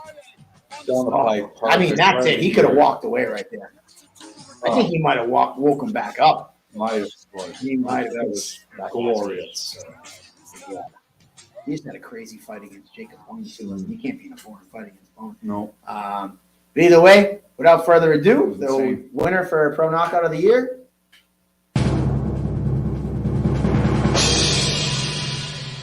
Bang! Jay Bakanowski. There it is. There's the shot. That's the money shot. What's going on, man? Hey, how's it going, guys? Oh, he's got volume, everything. The wing. What's up with Yeah, I had shoulder surgery 2 weeks ago, so I'm out for a while. From a fight or just? No, I actually had that injury in this fight too. I knew my rotator cuff, labrum, and bicep tendon's been torn for a couple of years, so I finally got it fixed. I remember you told me that. You knew it was torn for a couple of years. You just wanted to get a couple of fights in before recovery with the torn labrum and rotator. Yeah. He's a beast, man. So you took a lot of time off, and then you came back. What a performance, man! That was the third round. The fact that you're packing that type of punch in the third round, you don't see knockouts like that late in fights. And your background's a wrestler, right? You're kind of a wrestler. Yeah, I don't like to wrestle that much in fights. You know, I like to stand up better, but I mean, if I have to use it, I do. Yeah. Were you planning on – because Ovalle had a bunch of amateur Muay Thai fights, and he was very well seasoned in the Muay Thai world. Was that nerve for you going in there, or are you just like, listen, you were so confident in your abilities, it didn't matter where that fight took place? I mean, I knew he had a pretty good Muay Thai pedigree, and, you know, he looked good. I saw some of his amateur fights. But, I mean, I'm confident in my stand-up, too. I had a good amateur boxing background. I mean, I won the Golden Gloves. I was second in New England, lost a split decision in the open division. So, I mean, I can bang. Nice. Yeah, clearly. You definitely can. I think you were actually on one of the posters with that shot. Martina, shout out to Martina who got that shot. That was an amazing photo. Obviously, you're recovering. That's first and foremost in your near future. Any plans for later 2023 besides recovery? Yeah, I just need to heal up. So the other thing is, again, 6 years ago, when I took time off, my knee swelled up, and my doctor didn't think my ACL was torn, but my ACL has been torn for 6 years too. So I'm getting that surgery on that in 2 weeks. So I'm going to be out for a good 9 months. You're going to come back the Bionic Man. Yeah, I've been fighting injured, so I hope that at the end of the year I can actually see what I can do when I'm not injured. Man, well, I'm stoked to see what that is then. I mean, I remember you just had a fight at Combat FC, a fight of the night. Amazing fight. Yeah, that was a good fight. Yeah. So, man, Jay, it's awesome to see you. We haven't seen you since that night, but when you heal up, reach out to Andy, or I know I'm not always the best to get back, but reach out to one of us. We'd be honored to have you, share our cage again, and give a shout out to all your teammates and your coaches and everybody. I appreciate it. Yeah, I'd love to get back. Hopefully, end of the year, later this year. I don't know how long it's going to take to heal up, but yeah. All right, well, heal up, and we wish you the best, speedy recovery, and we'll talk to you soon. And congratulations, Knockout of the Year, 2022. Thank you. Congrats back, dude. Oh man, listen, you're right. I got to say, I dropped the ball a lot. Like a lot of people inbox me, and Jay was like in an inbox, and I was like, oh yeah, I'll get back to him. And then Andy kind of took the reins and bringing Jay to Cage Titans. Sometimes it's just not enough hours in a day, and Andy grabbed the reins. Feel free to message the shit out of me if this guy ain't getting a hold of you. So it's any matchmaker type of deal, and that goes to any kind of coaches or anybody in the realm. So man. Like anytime you get a bucket of names, I'm usually a phone call that you make right out the gate. So it goes your way one way or the other. It's been crazy. What a knockout, though. I mean, man, to come back after that time off and put a stamp on it like that.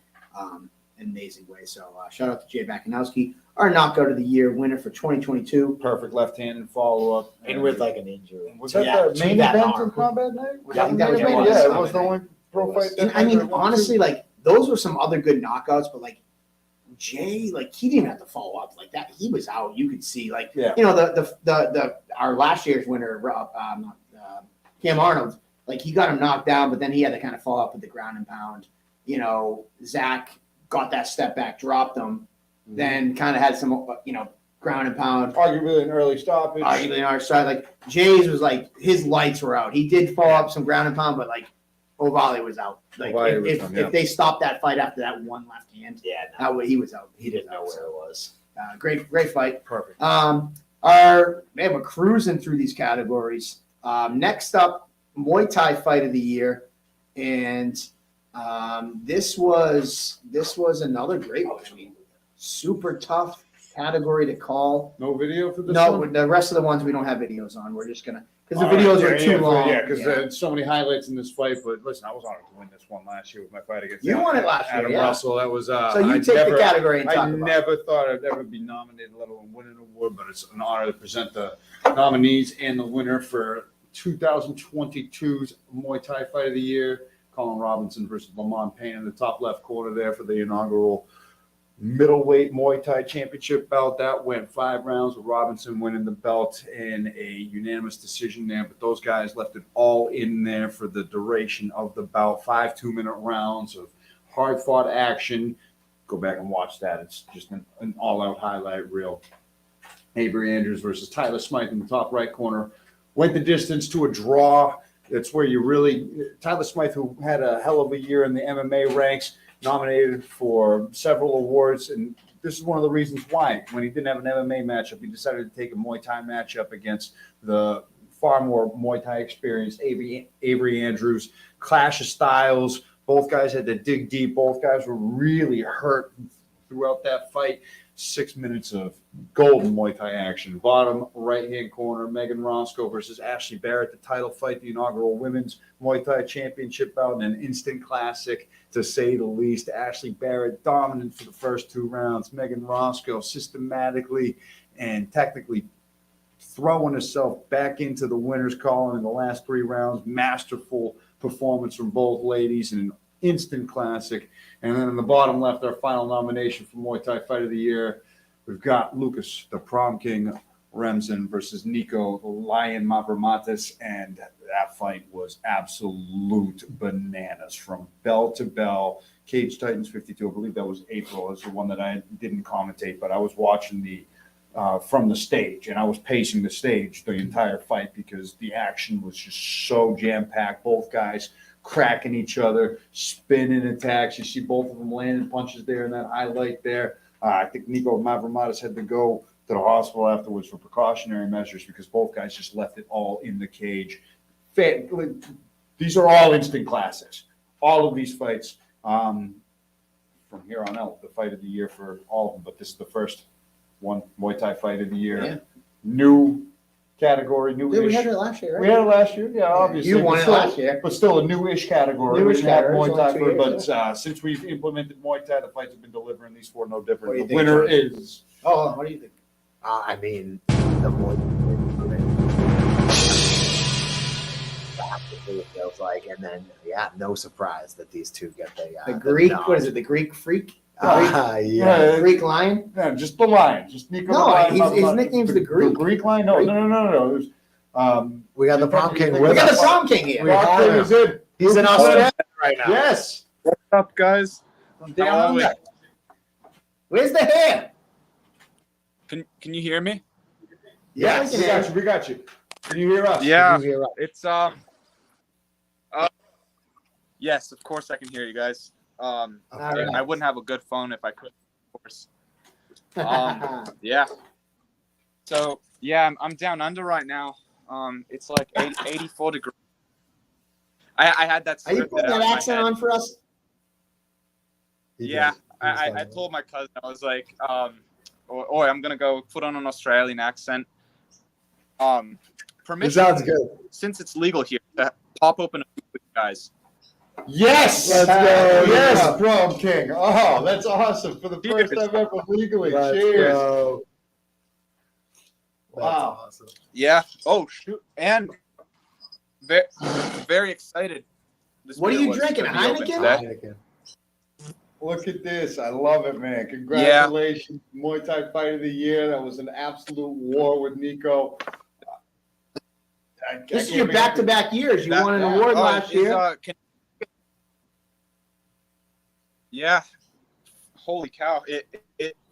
It's been crazy. Like from the point when I took my first fight till now, everything that's kind of led up to this. I mean, my life has gotten so much exponentially better from training and taking fights. Yeah. And I just like to thank you guys for helping me give that platform for not only myself but for hopefully young up and coming fighters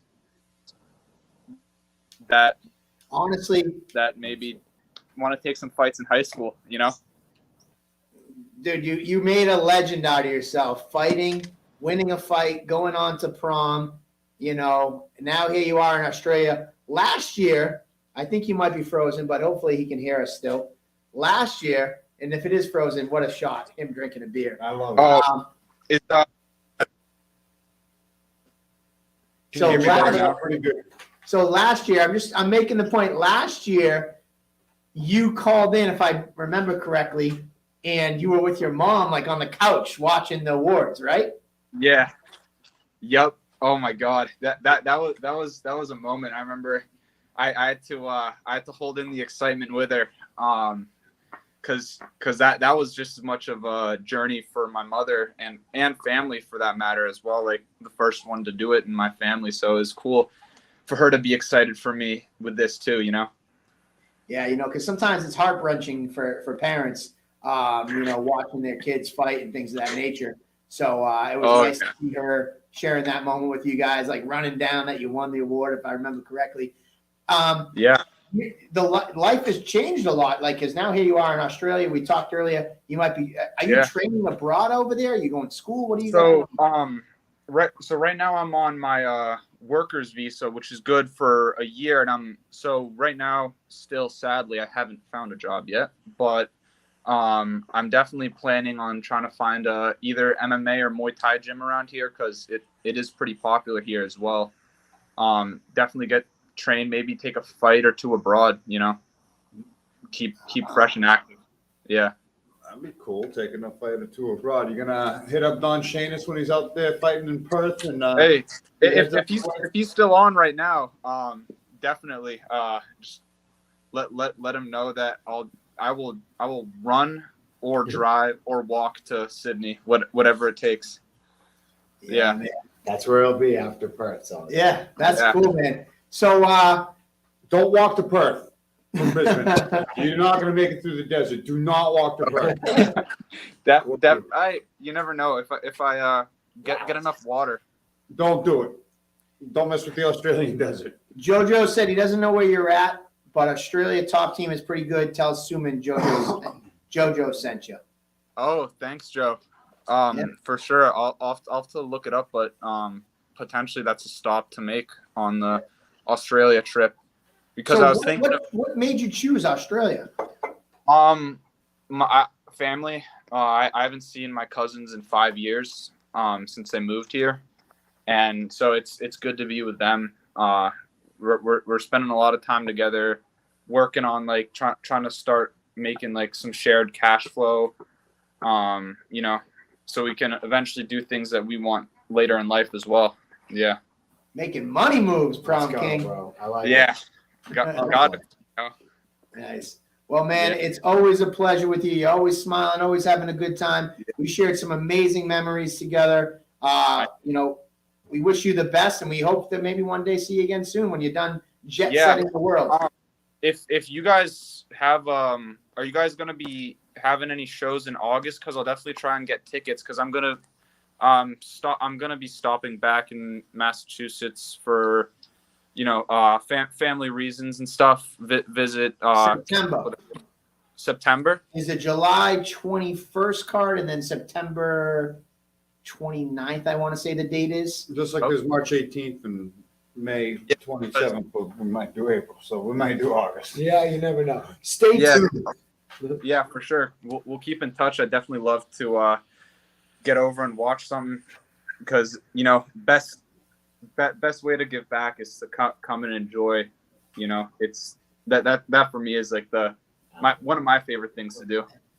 And also, Nick gave me a nudge. He said that you guys were talking about maybe wanting to do some commentary. So if we have a Muay Thai fight or two, maybe we'll let you do a special guest spot in the commentary booth for the Muay Thai fight.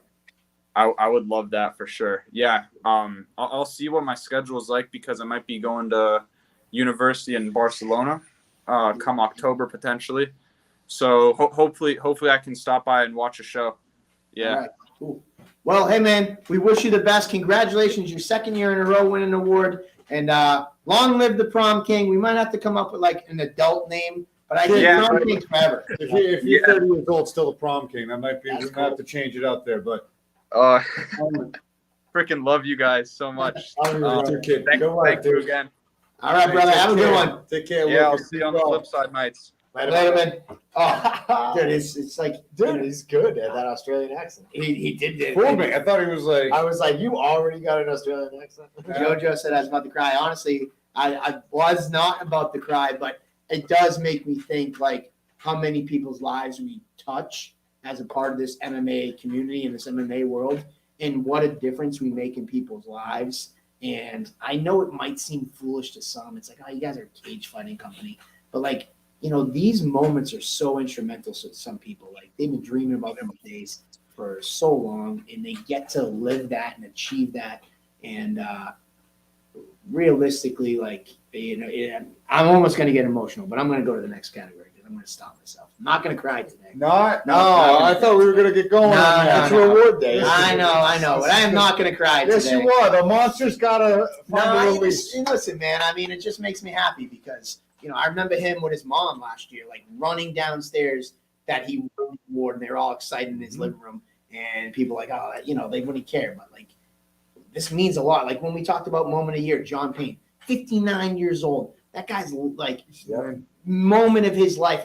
Like he had 18 grandkids he was telling us about, and he was like dreaming of that day to get his hand raised. Like not many people have the balls to step into a cage and fight. So yeah, it's kind of a marvel thing at any level. I love it. I love what we do, and we're gonna keep doing it. So, Fight of the Year. This category, you know, what is it? Katy Perry, Bananas. Is that not Katy Perry's? No, that's Gwen Stefani. All right, there we go. This category is bananas. Insane fights. Zach Thompson and Eric Reyes, top left. Athama Pofu and Andrew Valdina. A crazy title fight. I remember that was the first time I had to like jump in the cage when they were just getting announced to be like, calm the fuck down, guys, in each other's face. That was crazy. Then you got bottom left, Phil Locino and Danny Wahlberg. Holy shit, Locino sits him on his ass, and Wahlberg goes in for the kill, and Wahlberg like wakes up and almost submitted him. It was full zombie mode. And then bottom right, Miguel Savesin taking on Kyle Pafal.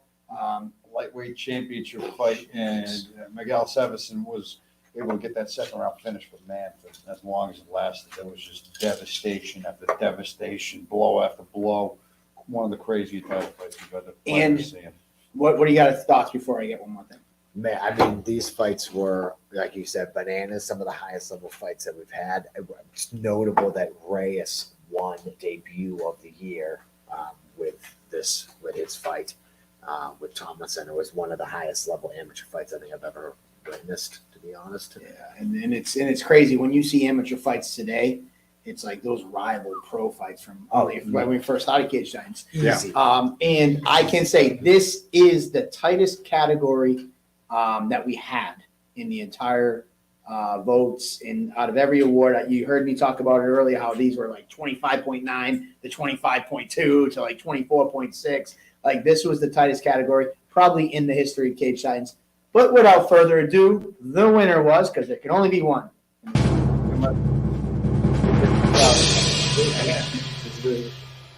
Kyle Pafal, and Miguel Savesin. I remember you guys as commentators, you guys were already calling it the fight of the year, fight of the ever, It all was those things. insane. It was so Kyle crazy. Poof came out with the worst of intentions and hit Miguel with Johnny's like, everything it he was had. crazy. I'm like reliving it now because I kind of hadn't relived it, and now that you mentioned that I was in the booth for that, that's right. That was insane. They were just throwing bombs at each other like right here, Both landing at the same time. Right here? like right in front of me. I was watching, and just Sevison is just like hooks against the fence, and Pufal hit him with an uppercut that you saw Oh my the God. nervous system of Miguel Sevison shut down, yeah. and he just stayed standing and found a way to survive. And Kyle Pufal throwing everything at him, trying to finish him, hit him with a couple more bombs. Sevison found a way to stay alive, come back, and start firing off flurry after flurry until the ref had to stop, and both guys just threw everything they had at each other for the 2 rounds that it lasted. Everybody, it was electrifying from the get-go. The people left there, no butts were in seats for any second of that fight. It was absolute madness and chaos. No breaks, no stopping until the stoppage. Would you say that shit was bananas? That shit was Yeah. bananas. Yeah. That shit was bananas, oranges, mangoes, watermelon, It was the pineapple. whole It produce aisle. was the whole fucking fruit section. Fuck just the bananas. It was kiwis. It was all of it. It was nuts. Nick, if you're watching this, clip that right there and put it on social media. Also, This- come to the comedy show on Saturday. I got a shitload of lines that come up like that. There you go. The whole fruit section. That fight was not just bananas, the entire fruit produce section. Man, this was such a tight category, and rightfully so. I mean, amateur fights have truly just been raising their bar over the past few years. My blood And pressure's up from that. I'm telling you now, like even the Zach Thompson and Eric Reyes fight. I mean, 2 0-0 guys that are like, Oh, yeah, you could make a case for any of these fights going. Yeah. No doubt about it. Valdina and Mopofa was another one of those instant classic title fights that went the distance. But the thing with Pufal and Sevison is both guys were on death's door in that fight. And there was just no quit in either one of them. Even Pufal, he didn't go down. He was like De Niro in Raging Bull playing Jake LaMotta. You never knock me down, Ray. You never he just wouldn't go down. He just He's giving an old person reference. 1980s. Our young people don't know that. Yeah, reference. go watch Raging Bull. It's great. Scorsese's fight. But I don't know, man. It was speaking of Valdina, like Crazy. the fact when they were announcing him, he's in Mopofu's face. Just that was like his first time. Valdina. Now Valdina's kind of known for that now. Intense. Like he gets Yeah, intense. I when stay in the middle. and If he I'm was. introducing no more. Yeah, he's in his face. Oh man, and those guys, man, all those fights were crazy. I cannot wait to see what was the amateur fighter of the year last year. I'm very curious. Somebody has to help us out here. Let me see. You don't know off the top of your head, Andy. You remember everything. How do you not know this? Somebody help us out in the comments. Who won amateur fight of the year? I don't know. Who the fuck won it? Wow, I'm missing. I'm blanking on all the awards last year. I had to go back. I used the cheat sheet. I had to go back and look. Let me go. I'll pull it up for you. Amateur fight of the year. Mm-hmm. There was some shitload of good ones then too. Let's go. Who got it in the comments? Who is a Cage Titan super fan that could help us in the comments and tell us what the fight of the year Fight was? of the year. Oh, it was Kasky and Kasky and Walsh. Yes, Yep. that's who it was. That's right. Right That was there. the first one, first fight back. Yeah. So, but this fight was another one that just out of nowhere blew up on the scene. Lightweight champion Miguel Savison, mother effing Savison, winning the belt. Yep. Just. Well, yeah, I think I watched that fight back like 7 or 8 times going back because I remember saying it at the end of it, like this is the best amateur fight I think I've ever seen. Yeah. And then, my opinion really hasn't changed much. There's a few of them on that Mount Rushmore that I've called: Chris O'Brien and Chris Snyder, Jeff Joy, Cam Arnold, Kyle Pufal, and Miguel Savison for the lightweight strap. Those are some Janelle of the best. Valdina gave you a vote of confidence. She said Raging Bull was a great movie. Thank you. Hey, good call. Good call, Janelle. All right. So that puts a wrap on the amateur fighters. Next up, we have Pro Fight of the Year. And we don't have a video for this one. This was the one I was talking about at the beginning of the show, like 14 minutes. How do you cut like some of these highlights? Because these fights were bangers. Another one that you could make a case for any of the four. Yes. By far. Starting with that top left lady. You got And Gabrielle Golfin. Shout out to Gabrielle Golfin. She's scattered herself across. Walkout of the year, sub of the year, Silence pro fight, of the year, and silence. pro fight of the 4 year. categories. But that fight with Kylie O'Hearn was a barn burner for the ages. There was no dull fights at Cage Titans 52 in April. No dull fights. The entire fight card was madness, electrifying action. But there was something about this fight that just took it to a whole new decibel level. Really stole the show. Instant classic. Blood, The sweat, and ladies tears. always bringing it. It was absolutely insane. And then we've got Party versus Boogs. That was walkout versus walkout, and man, did it deliver into one hell of a fight. I think it got finished in the 4th round. But Party had to dig deep because Boogs is one hard hitting dude who was able to crack Payne Theo, really have him hurt. They both had to really dig deep into the wrestling and grappling wells until Party was able to get the finish in the 4th. And then Jacob Bone finding himself on 2 corners of this. You know, he didn't come up with the win, but to be nominated not once but twice for What's Fight the of the common Year, denominator that's like- here? Jacob Bone. It takes 2 to tango. So huge shout out for Jacob Bone for his fights against Joe Giannetti and Peter Barrett. Both guys put on one hell of a fight against Jacob Bone.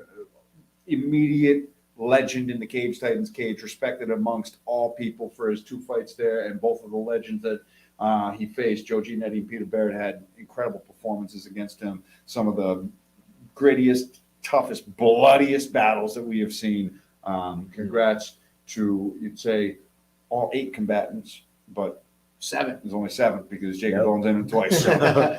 Well, without further ado, the winner for Pro Fight of the Year.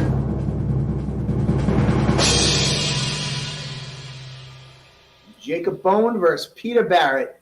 Beautiful thing about the sport, the sweet embrace after smashing each other's faces. You know, they were able to embrace that hug and share that. Amazing fight. Jacob Bone is just an incredible competitor. He's never in a boring fight. Mr. of the night, I would call him. Mr. Fight of the night. It's funny because some people like, I don't want to be in the fight of the night. That means I kicked ass just as much as I got my ass kicked. Like, I want performance of the night. But either way, Jacob Bone, you are Mr. Fight of the night. The leg kicks in that fight twice. too, I want to say. Both guys, it was just putting work in the first floor, second floor, in the basement. Leg kicks, head strikes, body work, just complete striking. I think display both of them were guys. getting stitched up in the back room at the same time. Yeah. That was another funny backstage moment. They calling in? They again, some of these guys said they were calling in. I know that Pete. So we're ahead of schedule for the first time in our lives. This is this category wasn't supposed to be called until 9:50. So we're at 9:35. So we're obviously 15 minutes ahead of schedule. I just messaged him and said, "Oh, never mind, he's on." Boom. What's going on, my man? Yo, what's up? Am I live? What's going on? Congratulations, Slippery Pete, Peter Barrett. Yo, let's go. Congrats. Fight of the year. What's going on, fellas? How's the show been running? I've been tuning in every so often to make sure I didn't miss you. Yeah, nice. What are you not training tonight? Bro, everybody canceled night classes because of the snow. Is it snowing that bad? No, it's not that bad. It's not bad now, but it was, around 5 to 6, 5 to 7. Gotcha. So, an amazing fight with Jacob Bone. What was that fight like for you being inside there? It was a lot of fun. I bled like a stuck pig, but I went in there with a fresh cut, and as soon as it opened up, he just kept going for it, and every punch just ripped it open a little bit more. But I mean, we had a blast. I watched that fight a few times, but in between the first and second round, you see how calm, cool, and collected I am, and you see where he's just kind of like a little frantically pacing a bit and trying to find his legs underneath him. And then again, in between the second and third round, you can just tell he didn't want to be there. And it was, it was a lot of fun. Pete, you're always an exciting fighter. You always bring the chaos when you come to Cage Titans. What's it been like fighting in all these fights over the years, second to only Johnny Cupcakes. I think you're only 1 or 2 behind him now. We might have to do a super fight, a grappling match for the Cage Titans King. That would be fun. That would be kind of cool. But yeah, I think you're a little bigger. What do you think? Say, yeah. We'd want to agree in the beginning, no career-ending submissions, but we'd go. Yeah, good idea. I do got to say, in a fanboy moment for both of you guys, not just because you're both sitting here, when Cage Titans started in 2010, over 12, 13 years ago, Cage Titans won. Johnny was on. I think you fought on Cage Titans, what, 2 or 3? 3 or 4, I think. I was at it was after Lombardo's, maybe the first show at the Union Hall. Yeah, so that was Cage Titans 4.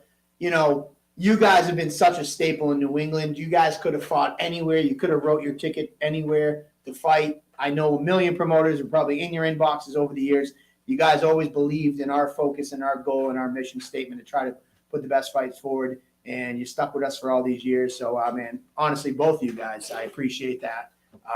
I'm not crying, though, Pete. Don't worry. I see you laughing, thinking I'm going to get teary-eyed. Emotional.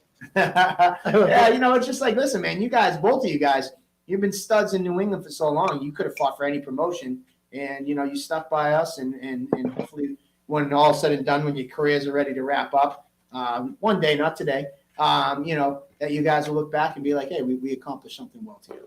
Oh, definitely. That's why we're still here doing what we're doing, loving every bit of it, too. Absolutely. What's next, Pete? You got anything right now scheduled? I'm hoping to hear a little, hey, do you think you could make 155 pounds in 3 weeks? I'm waiting for one of those phone calls. Yeah. But there's a lot of those going around out here, All things moving forward, we're going to plan for March as a worst case scenario. Yeah. I was gonna say I'll tip the hat. I know that Johnny's got his name in for March. I know that Pete. So it's not like either one of you guys are gonna be able to catch the other, because it looks like both of you will be on March. Obviously, I would hope, and I hope for that call. If you do get that call, Mike, I got to go. We wish you all the best. But with all the names on this March card, it's a get ready for April. No. So what else is new? I see. What do you got going on? Just getting back to work. I took some time off, little weekend away up in Maine, and been back to class, back to teaching, just getting busy, getting after it. We've got, just the normal runaround. I'm trying to move. I'm looking for a place. Hopefully, my lease is up in April, so ideally I'll have a place to go before the fight. If I fight in March, I'd like to eliminate all the variables as soon as possible. So we've just been doing our homework and looking around and whatnot. So if anybody knows of anything available before it hits the market in like the Weymouth, Milton, Braintree, Quincy area, right around Route 3, just hit me up. And lastly, before we let you go, you are our resident conspiracy theorist. Johnny and I were talking because Johnny as you know, he works at Coops. Whenever he comes in, he takes his phone out of his pocket. He always just puts it down on the counter. He never has it on him. You posted something the other day about like the lowest fertility in like forever, and that your phones are making people infertile. Give me some conspiracy stuff on that. And Johnny's the same way. Johnny won't drink the water, and he says something's up with the water. That's a conspiracy. It's a conspiracy fact. The EMF radiation in your phone is like 3 or 4 times the limit that they put in the warnings. And, with all the studies on mice, with all the studies on people, if you actually look at all the EMF stuff that goes in, like I don't even wear Bluetooth headphones anymore. I wear the wired earpods because I don't need that shit microwave in my brain. And then if you really want to get into it, they've been testing microwaves recently, and, they tell you it's safe as long as you don't stand right in front of it while it's running. But when they started testing it, like if you're in an open room and the microwave's on, that whole room is filled with radiation. So from your phone to your Wi-Fi routers to your microwaves, it's all poisoning the environment around you. So what are we supposed to do? Use your airplane mode. Get an air fryer or a convection oven. You can use wired headphones. I don't even use the microwave. Me and Max lived together for like 6 years, never owned. We only acquired one when we moved into a house that had one. Yeah, right. You could unplug your Wi-Fi router at night, so you're not getting zapped with Wi-Fi EMF at night while you're sleeping. You shouldn't have your router near your bed at all. You should make sure there's at least 2 or 3 walls between you and your Wi-Fi router if you're going to leave it on at night. But if your phone's still pulling the Wi-Fi in, it's still pulling that radiation in past you. Most people sleep with their phone next to their head on their nightstand as an alarm. So if your phone is on with Wi-Fi at night, you're zapping your head while you sleep. You guys gotta get that shit. We're gonna get shadow pants. No, I get it, man. I haven't used the microwave. Hold on. I airplane my phone at night. What did you say, Pete? Yeah, I said this is all legit and actionable. Yeah. You just have to look in the right places. A lot of people try to suppress. That's why everybody was so pissed off about 5G. Like, who cares about 5G? We have Starlink wrapping around the earth. Like, as soon as those things turn on, there's going to be a microwave around the whole world. I don't know what that is, but Andrew Mack goes, damn, I guess my Asian parents weren't lying to me when I was a kid. And Martina said, follow Pete on Instagram. He's always posting facts. Mack's parents are Asian. And Tony Rivera says 5G is dangerous. Yeah. And your brother Ian Barrett said, don't get him on a rant anymore. He called you bullshit. No. He knows. So what kind of pants you got on right there? Those are nice. Are those MC Hammer pants? Bro, check these Are those things. like- Oh, those look sweet. What are those? I need some of those. Like linen like yoga harem pants. Those are dope. Super comfy. Yeah, I those get are dope. strangest looks, dude. Check out my socks. Look at that. That's just one big toe hole right there. So it fits my heels. One toe? Those flip-flop socks? Those? Yeah, bro. Those are great. They got chocolate socks now. I got to say, you did turn me on, and we'll give a plug right now. Sheath Underwear. Pete hooked me up with a pack from his sponsor, and I will say I'm hooked. Sheath Underwear, those are the bomb, man. Absolutely.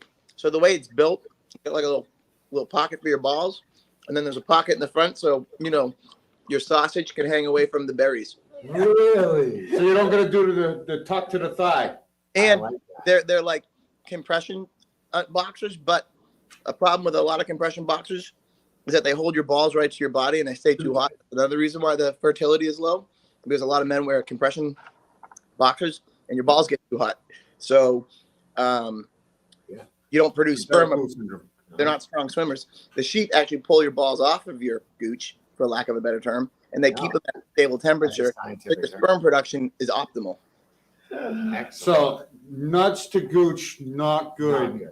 No, you want to get rid of that swass ass. Yeah. So. Well, what explains? I got 5 kids, so clearly I'm very fertile. I tell you, those sheath underwear really, And he keeps his phone in his pocket, sticks his balls in the microwave. Boxers. Straight boxers. It's not some plastic first tape. Oh. All day, all night. He still got 5 kids. All right, hold on, go. No, say it, go. I was gonna say they've recently picked up a lot of the top UFC guys, top MMA people with sponsorships and partnerships. So like you'll see Cowboy Cerrone rocking them and supporting them, and they're all over his stuff and whatnot now too. So it's legit. Look them up. And I gotta say, I don't want to say I'm the cheap guy, but like my life is just like these are Old Navy shorts, free T-shirt. Like I don't really care about fashion, nothing like that. And I remember when he gave me these underwear, I was just like, he gave it back. And I put these on, and I was like, whatever 3-pack holds, I'm good. They're like $40 a pair, but I buy them now because they definitely. This is a true testament. They're good, man. They're good. Next time you place an order, let me know. I'll give you a discount code. Perfect. Thank you. Or hey, listen, y'all, because we're friends, you should just give me another set. I mean, I'll hit him up. We'll rock. What are they called again? Tell him the promoter of Cage Science loves it because the pair you gave me, the pack you gave me were purple. Sword. That's the only thing I didn't like. Purple. Sheath underwear. Yeah, like no, massage for your nuts. So, all right, Pete, we'll let you go. Thank you so much. Congratulations on Fight of the Year. All right, hold on. Actually, my last thing. Johnny and Martina, they bring bottle of water in and stuff like that. What's the thing that you were posting about water? Oh, so tap water is filth, right? It's loaded with pharmaceuticals, heavy metals, toxins, PFAs, all sorts of trash. Like you can literally test tap water and there's like opiates in it. And the fish are testing positive for opiates where the runoff water comes out of cities now. So what you want to do is you want to get a high quality filter your water. And then you want to remineralize it with a low plastic sea salt, like a Redmond, or red sea salt. It's out of like the Utah salt beds. So there's like much no plastic out of ancient salt. And now as pink salt has exploded, we've come to find out that a lot of the producers use dynamite when they're mining it, and they don't really have any way to clean the salt before they box it. So now we're finding out you should probably stay away from Himalayan pink sea salt until you have a better idea of how the brand produces it. Damn. Because you don't want to take down TNT radiation. Right. Shit, I use pink Himalayan sea salt. So Redmond really should stay away from microwaves, regular boxers, your phones in your pocket, and sea salt to keep the radiation from affecting you. Yeah, you want low plastic sea salt. All right. Well, hey, we can do a whole show on the conspiracies, but thank you so much, Peter Barrett. Thank you, bro. You know, it's always a pleasure, and we look forward to seeing you again soon. Great fight. Later, guys. Later, bro. Hey, take it easy. Oh man, so there we go. Peter Barrett dropping knowledge. You brought up the conspiracy. Dude, I love it. Yeah, me too. I whenever Pete and I, you know, I will admit that half the time I just hit next on his stuff because he posts a lot of crazy shit on his Instagram, and I'm just like next. But the other day, because you always talk about the water, and I was like, oh, the first thing I said to Johnny today, I was like, yo, Pete was posting about that water shit you're always talking about. Yeah. But there you go. Well, we got our next category up. We kind of got everybody caught up. But this is a big one. AM Fighter of the Year. We got some great nominees. Ooh, there you go, Andy. You go ahead. You go over it. I've been talking. Do it. Me? Yep. No video. Just talk about it. No video for Amateur Fighter of the Year. What are the nominations here? We'll start in the top left there with Artem Pofu. What did he go? 2-1, I think, on the year. Re-won the 135-pound belt in the legendary Fight of the Year candidate against Andrew Valdina. Defended it, and then he went up to take on Marcel Romero to fight for a second belt. Lost that fight, hard-fought decision, but regaining a championship, defending it against Tyler Smythe and going up for a second belt definitely throws him into a catalog. One hell of a year for the African assassin, Artem Pofu. And then Sergey Pursunko went 2-0. Really solidified himself as a lightweight contender, just beating champions and contenders left and right, just looking like an unstoppable force. And a couple of weight classes. Do we know if he's going to 155, 170? We don't know, but we can make a case for both weight classes. A dangerous man, really proved it in 2022. And then we've got, we're going down to the bottom right. Yep, Miguel Savison. What did he go, 2-0 this year, I believe, as well. He won the title. Yep, first fight.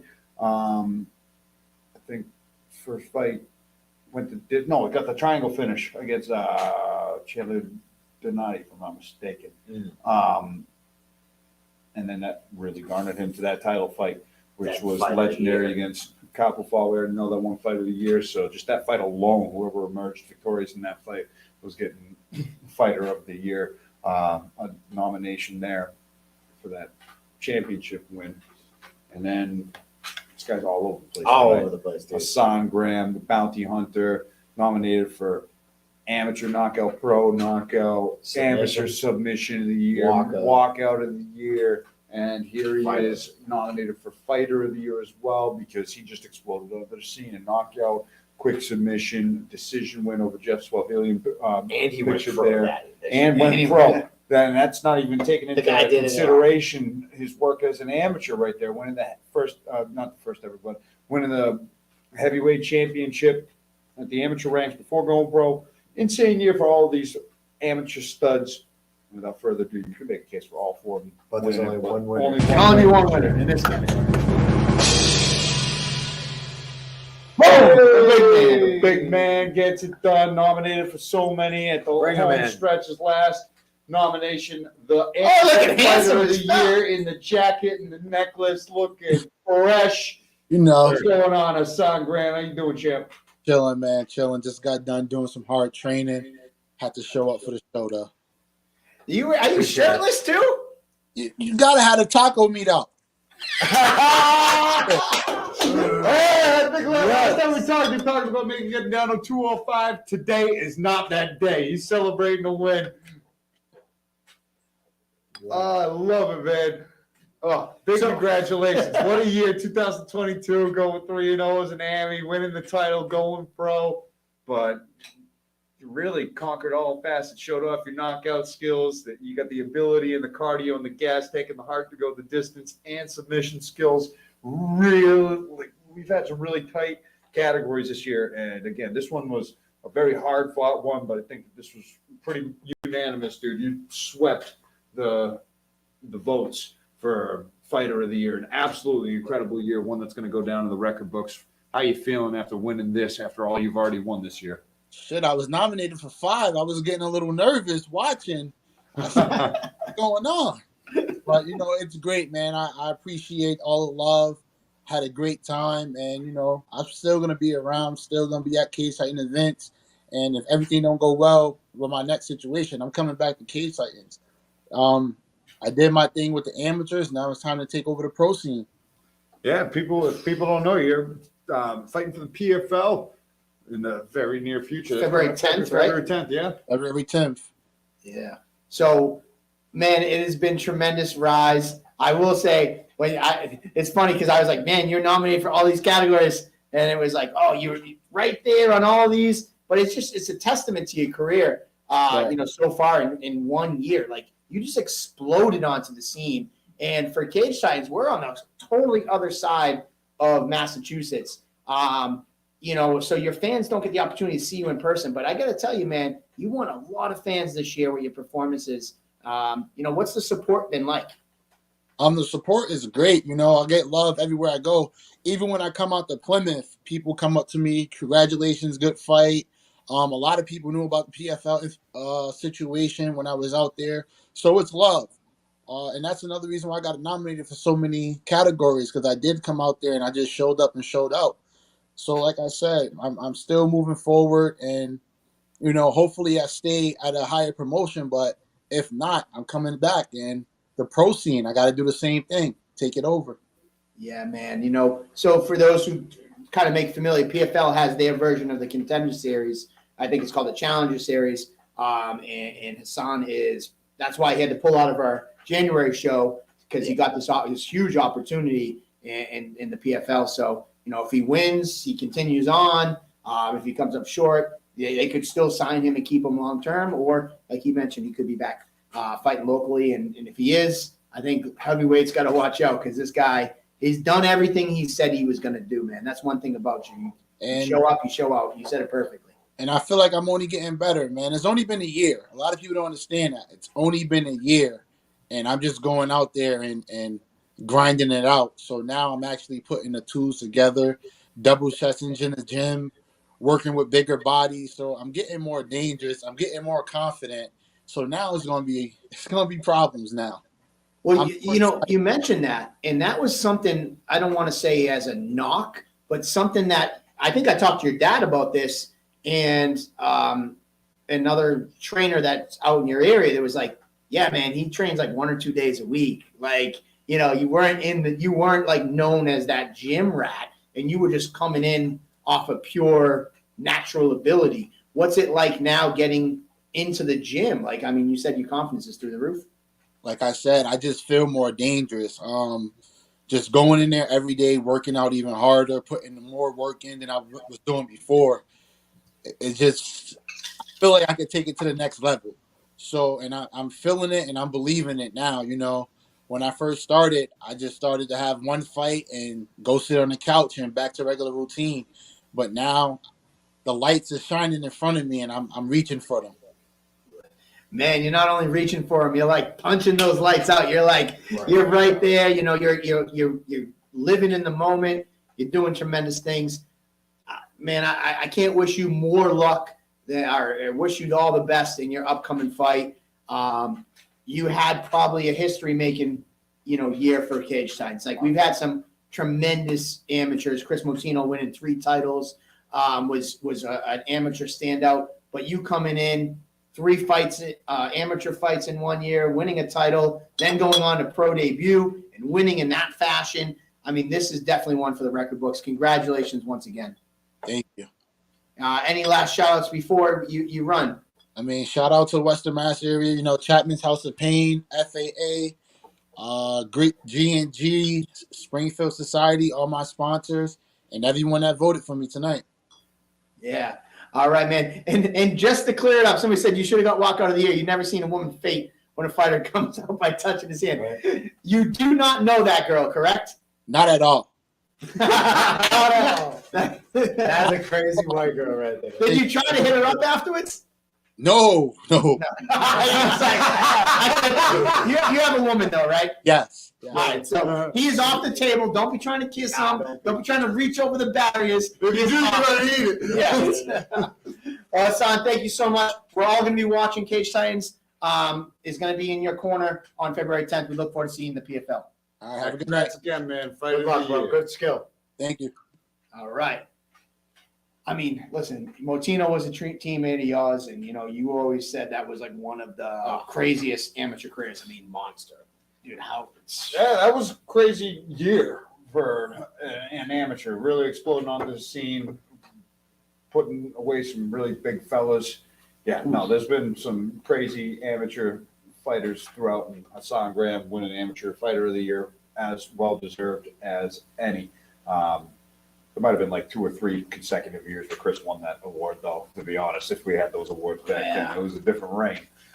But yeah, his were kind of like spread out a little bit. He was kind of like he had one fight. No, I get that, but I'm just saying, like, he had one fight and then like some time off. Like this guy, he parallel just exploded right 4 out fights like, in a year. Like we said, so many of the categories were really neck and neck. This one was probably one of the ones that was so heavily favored to the winner. Hassan Graham, really hard to argue the success that he had in 2022. Oh yeah. Actually, looking back, 2014 was probably Chris's craziest year. He fought Mancini, then he fought Davis Rose, Norman Fox, then he lost the title fight to Manning. And he came back in 2015, beat Will Smith. That was 35 against Manning. And then he came back in 2015 and he won the Will Smith 35. He won the 45 against Perez. Went to a draw then against the fall, but then the fall of that. So he won 2 titles in 1 year. Those are his only 2 fights. Wow. And then 2016. So yeah, man, that still 2 back-to-back. Those guys though. Yeah, that's a good sign. But either way, congrats to Hassan Graham. Oh, good. One for the record. Yeah, great year. But that's the most legendary amateur career right there, if I don't say so myself. Oh, I mean, you're a little biased. A little biased right there, but it's 25, 35, 45. Yeah, and then a draw in the 55 title. That's kind of nuts. But either way, we're at our last category of the year, which is pro fighter. Another great category. I mean, Zach T-Sab 3-0. I think he headlined 2 of the cards, or at least one I know of. He has the Higa win. He had the chance. It was Chance Beck last year. Chance Beck was last year. Higa. Who else did he fight? Higa, Aaron Lacey, and Druzia. He didn't fight in Druzia.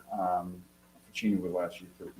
I forget. Either way, undefeated year. He fights all the time. Yeah, he's Cal Ripken, as you used to call him. And then we have Don Shanis. He fought twice for Cage Titans, did pick up the title in that at 145, the long-awaited title that he's been waiting for. Stengel, that was the other one. Yeah, it was a headliner too there. So, and then Brendan Battles, breakout fighter of the year. Here he is for pro fighter of the year, 2-0, 2 great fights, 2 great finishes. And Stengel. Yeah, Stengel in a main event. Yep. So he went 3-0. And then top right, Joe Giannetti. He won moment of the year for Champ, 3-0.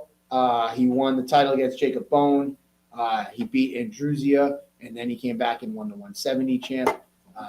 Great year from all these fighters, I would say. Oh, yeah. But they can only be one in this category. Mm-hmm. This is not a 2G. This is not a 2G. Joe Giannetti, I mean, it's kind of hard, hard to deny. That was another category. This was actually, we mentioned earlier, the Lionel Young walkout was a unanimous. There was only one other category that was unanimous, and it was Joe Giannetti. Joe Giannetti Really? winning Fighter of the Year.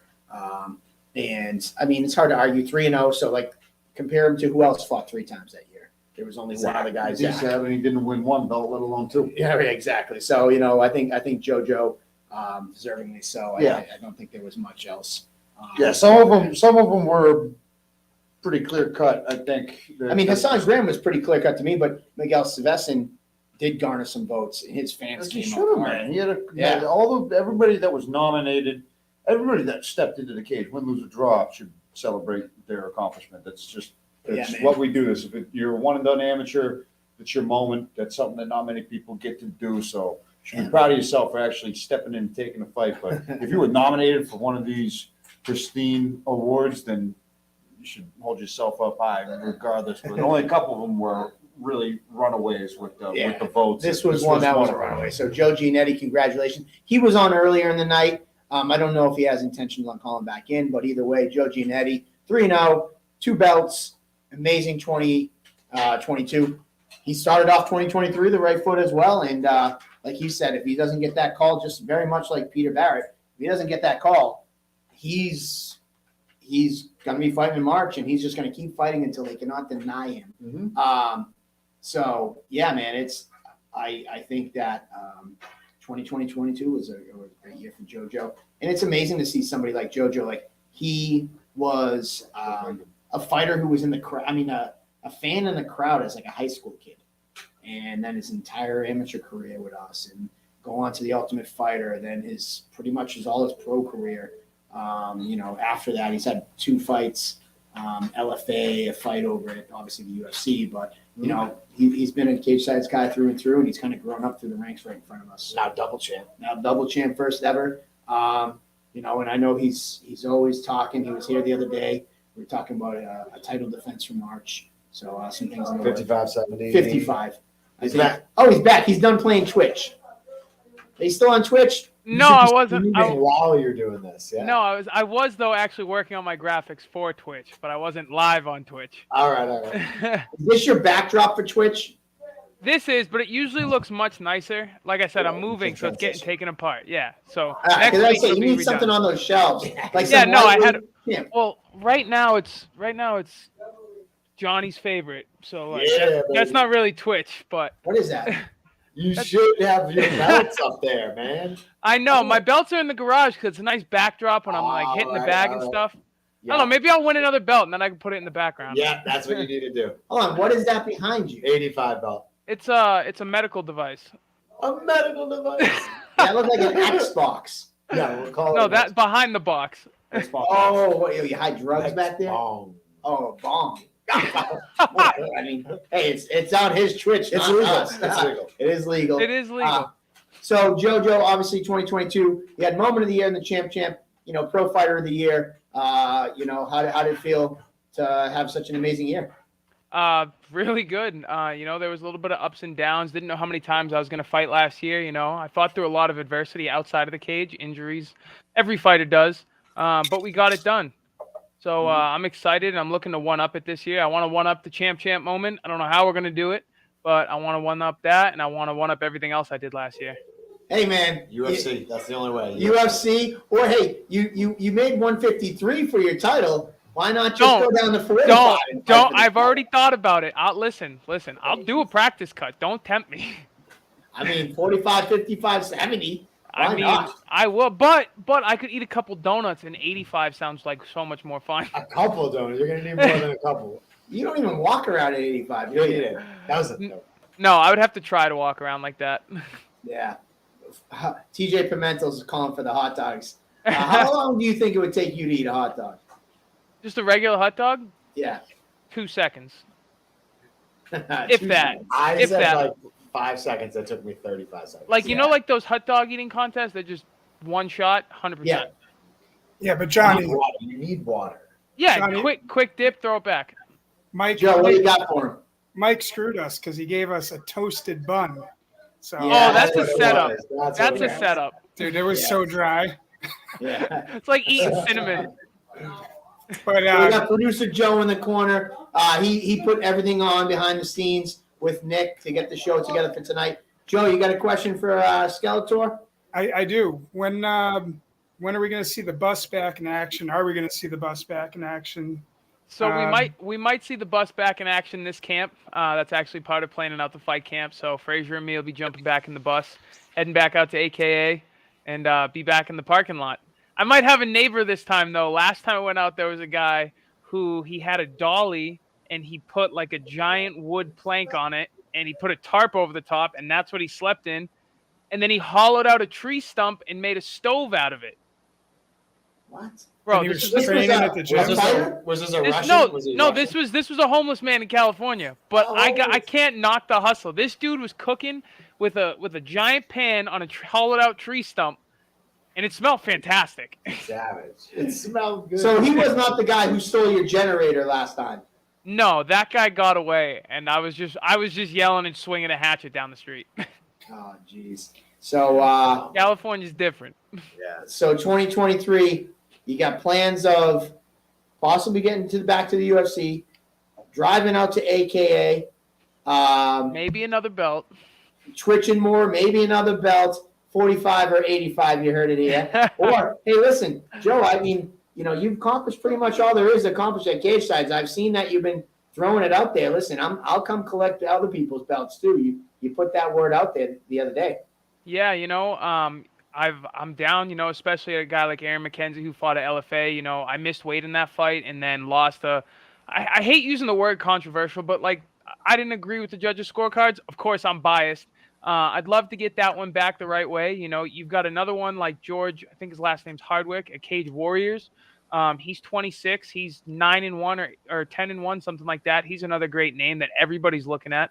And, I think the two biggest criticisms that I receive are, can he make weight and does he fight tough opponents, good opponents? And I'm trying to do both. I came in under the lightweight limit. Forget with the 1 pound allowance, champ weight. I came under that weight and I'm trying to fight these tough guys. But I just fight who answers the calls. So if we can get guys like that, I'll fight them. But, the UFC has those guys. That's a big reason. I've been trying not to, keep tagging the UFC in every post, but I want to fight good guys. Where are the good guys? They're in the UFC. If I belong, then I'll go whoop their ass. If I don't, then I'll get beat up and you guys will never hear from me. But put me in the UFC and I'll start snatching more necks. Hard to believe we will not hear from you. Listen, believe it or not, this is the Colby Covington effect. When I'm done fighting, you guys will never see me on social media outside of promoting my gym and playing video games on Twitch. That's it. I like it. What's your game of choice? My game of choice right now is Call of Duty, but in the last 2 weeks, it sucked pretty bad. So I'm actually probably going to be streaming Fortnite and The Legend of Zelda for the next couple weeks. Why does Call of Duty suck?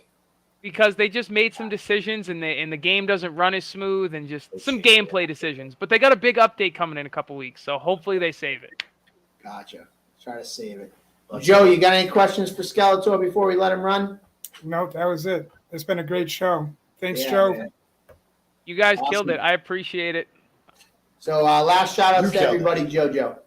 I appreciate all of my sponsors, Two Fight Bros, Verita Builders, Pear Tree Property Services, Tyler Pimentel for always yelling at me. But I do want to ask, do we get cool physical awards? Yes, Is that still a we thing? do. Okay, Yes, we that's do. all I want. That's all I want. Maybe I'll put put it on your wall then. That's what I was about to say. I'll put them in the background. Is this your first award you've ever won? The both of them, yeah. These are my first two I've ever won. Wow. Hey, I remember one time Paul Vier texted me. I think it was when you did it at the tavern, and he's like, "You got to come to the award show." And I was on the fence, and he's like, "No, just come down. You got to come." And I'm like, "Oh shit, I definitely won an award." And then I showed up, and I didn't win an award, and I was like, "Why the fuck am I here?" I remember that because I'm very torn. So Joe and I had this talk earlier today, and I wanted to he was like, we were kind of going back and forth, like, do I have everybody on? So like all 4 candidates on, and then have them on the screen, and then be like, and the winner is boom, and zoom in on the winner. But it's like, Johnny, thank you, Johnny. Johnny backed me up because I was like, then what happens when you don't win? We just fucking mute them and shut them off the screen. That's your comment out. Sometimes you did is sit there and get rejected. All you get to see is their sad face before they go off. That's like reality TV. You just get voted off the island. You're out. So we were talking about doing that, But then I was just like, I don't know how I. This ain't the fucking Oscars, dude. I think my words were, I might have said it to Joe, I might have said it to Nick. I was just like, yeah, but like if you lose and you're in the Oscars, you're fucking still Tom Cruise and you're a million. You're at the Oscars. You're not even in the basement of Coops when you lose here. You're just at home, like staring. So I made the right call, JoJo. Yes, 100%. I think so. And then I did reach out to the winners, but I never really said you won. And I think that kind of shot it in the foot though, because like the stage, exactly the stage he came on, he's like, I didn't get an invite to call in, so I take it. I didn't win. Oh, and I was like, I'm not gonna lie. I was a little nervous. Said the same thing. Oh wait, the winners got notified. Oh, I was a little nervous that you were just trying to get me on the show again, like last time. Oh, you got to come down. And then I sat there and didn't win. I was like, no, I'm if going you didn't home. win, we'd have made you come here in person. Yeah, for sure. That year was like the first time that we did like a live event, and I That just was wanted to fun get though. You what? That was fun though. Yeah, so I wanted to get everybody there and have a good time. I actually had a blast. I think DSAB, the quietness of DSAB, he was the last man standing. We went from Tavern to Water Street to get drinks there. Then we went back to my house. And like I remember like everybody's gone and just me and DSAB just hanging out, shooting shit, having drinks. My wife's upstairs. She's like, shut the fuck up down there. And it was a late night. That was probably one of the most fun ones. But we're going to bring back the live show next year. We were going to do it again this year, but with the fights on January 7th, there's a lot of work that goes into the videos, all these graphics and coordinating and all the voting. So we didn't do it this year, but we're going to do it next year. For sure. Well, I appreciate you guys. And next week on Twitch at Genetti MMA, you guys can tune in for my new setup. All right, cool. I'll be there. I hope there's some cool stuff. Put the belt there. Get me my awards. Get rid of all that stuff. All right, brother. Thank you so much, and have a good one. We'll talk to you soon. See you guys. Yeah, Joe. Good job. All right. So there we go. So it's just, and now it's just us. How are we feeling? That's good. 2.5 hours. We still got 20 people hanging around. Yeah. You know, it's your floor. Yeah, Joe. What? Thank you to you as well. You know, obviously I mentioned Nick earlier, and you know, you behind the scenes, you're like the man, the Wizard of Oz behind the curtain, getting all that like worked out and the videos uploaded. I know that you and I think we're at like 1:00 this afternoon. We were on StreamYard getting all this shit going. There's a lot of work that people don't see behind the scenes. You know, so I appreciate it, and I know I thank you, and as well as all the fighters. Well, thanks. Yeah, man. Thank you so much. Thank you, You Joe. asked us a long time ago to come and help out with the show, and it's always said you wanted to help me out with this shit. So it's been great having you in here in person, or out in Likewise. Western Mass under 5 feet of snow, whatever the hell you got out there. Yeah, we're 10 inches of slush right now, but it's all good. I appreciate not having to drive out there. I like being the man in the chair when the chair's in my living room. Yeah. So, I was going to ask you, we were kind of giving Giannetti some shit. What do you got in the background? Yeah, what do you want to see? I'll pull some shit down. No, just what's the pictures over your left hand? Oh, those are old school ones. Yeah. So my buddy Zach Lynch. Yep. He did some legacy photos. Yep. Of some old fighters, mostly from New York and like Connecticut. He wants to do another round of cards. Yeah, he made trading cards. Yeah. Right. So that's your favorite piece? Yeah. We Who got was that? John Jones. Oh yeah, that was John Jones' first fight. Massachusetts. Yeah. So some of the older fighters that I look up to, especially in the area, got Scotty Ream. Love that guy. Love when I get to go out to the Cape and visit with him. And we got Josh LaBerge. Oh, He's right around the corner there in Fall River. Back in the day, did he ever fight for you guys? No. I actually fought on the same card as him when he fought Mike Resch for Reality Fighting at Memorial Hall. I fought on the same card. And but there you go. Anyways, thank you so much, Joe. before we wrap up the show tonight, can we go over for the viewers that are just tuning in? Can we go over all the categories one more time and show the winners? Just tuning in. Nobody's just tuning in. It's over. So let's go real quick. We'll just flip through the winners, Joe, if we can. So here we go. First award was debut of the year. Went to Reyes. We'll just go real quick. Moment of the year, Champ Giannetti. Walkout of the year, The Purge, Lionel Young. Breakthrough Fighter of the Year, Brendan Battles. Crowd Silencer, Anna Crutchfield and Tyler Siegfried Stevens. Don Shanis with the Comeback of the Year. Bruno Diaz, Flying Armbar, Grappling Moment of the Year. Joe Poirier, Submission of the Year, Amateur. Trevor Goody, Dead Orchard Armbar, Pro Sub of the Year. Muay Thai Knockout of the Year, Elbow from Will Doolin, first ever elbow knockout. Following that up, Amateur KO of the Year, David Burke. Pro KO, Jay Bakanowski. Beautiful shot, Martina. The Prom King, the Greek Lion, Lucas Remsen versus Nico Mavromidas. And Mavromidas, actually, I just got a text message from Sean Schubert that Nico is in for this year, this next card. So Nico will be making his return. Oh, sweet. So Muay Thai Bout of the Year. Good job. Next up, AM Fight of the Year, the tightest category in Cage Titans history. They pulled it out, Kyle Pafal and Miguel Silvestre for that lightweight title fight. Amazing fight. In the pro ranks, Jacob Bone was nominated for 2. His fight with Peter Barrett was the winner for Pro Fight of the Year. Next up, leave no doubts, the man Hassan Graham, the Bounty Hunter, Amateur Fighter of the Year, 3-0 on the year, amateur title, heavyweight title win. And then he also went pro, so he went 4-0 on the year, but this is for amateurs. And then our final category, Joe Giannetti, Professional Fighter of the Year, 3-0 on the year, lightweight title win, as well as the welterweight title win. There you have it. It's been a long night, 2 hours and 40 minutes, not our longest show. Andy's already standing up, stretching out the back. My ass is falling asleep from these hard chairs. Johnny, give us a final thought from you. What a night. Amazing. And yeah, I mean, these categories, top to bottom, some of the funnest categories that we've ever done. Some new categories. And then, as usual, new faces, old faces. We always have people that are coming up through the amateur ranks, and then they go to the pro ranks, and then we got new amateurs coming up, and then some of those pro fighters come back. It's just amazing to see so many new faces and familiar faces doing it. And of course, next year it'll just be more of the same. There you go. Up in the ante a little bit more, and I look forward to seeing what the rest of the year holds. March 18th, possibly for the cupcake return. I certainly hope so. Yes. He's got that black eye already. He's ready to go. Yes. All right.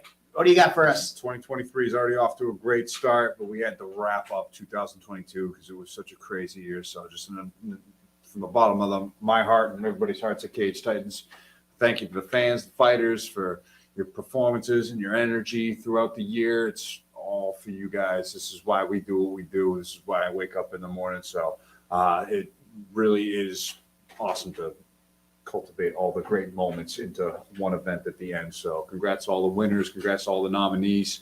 And check Andy out this Saturday night.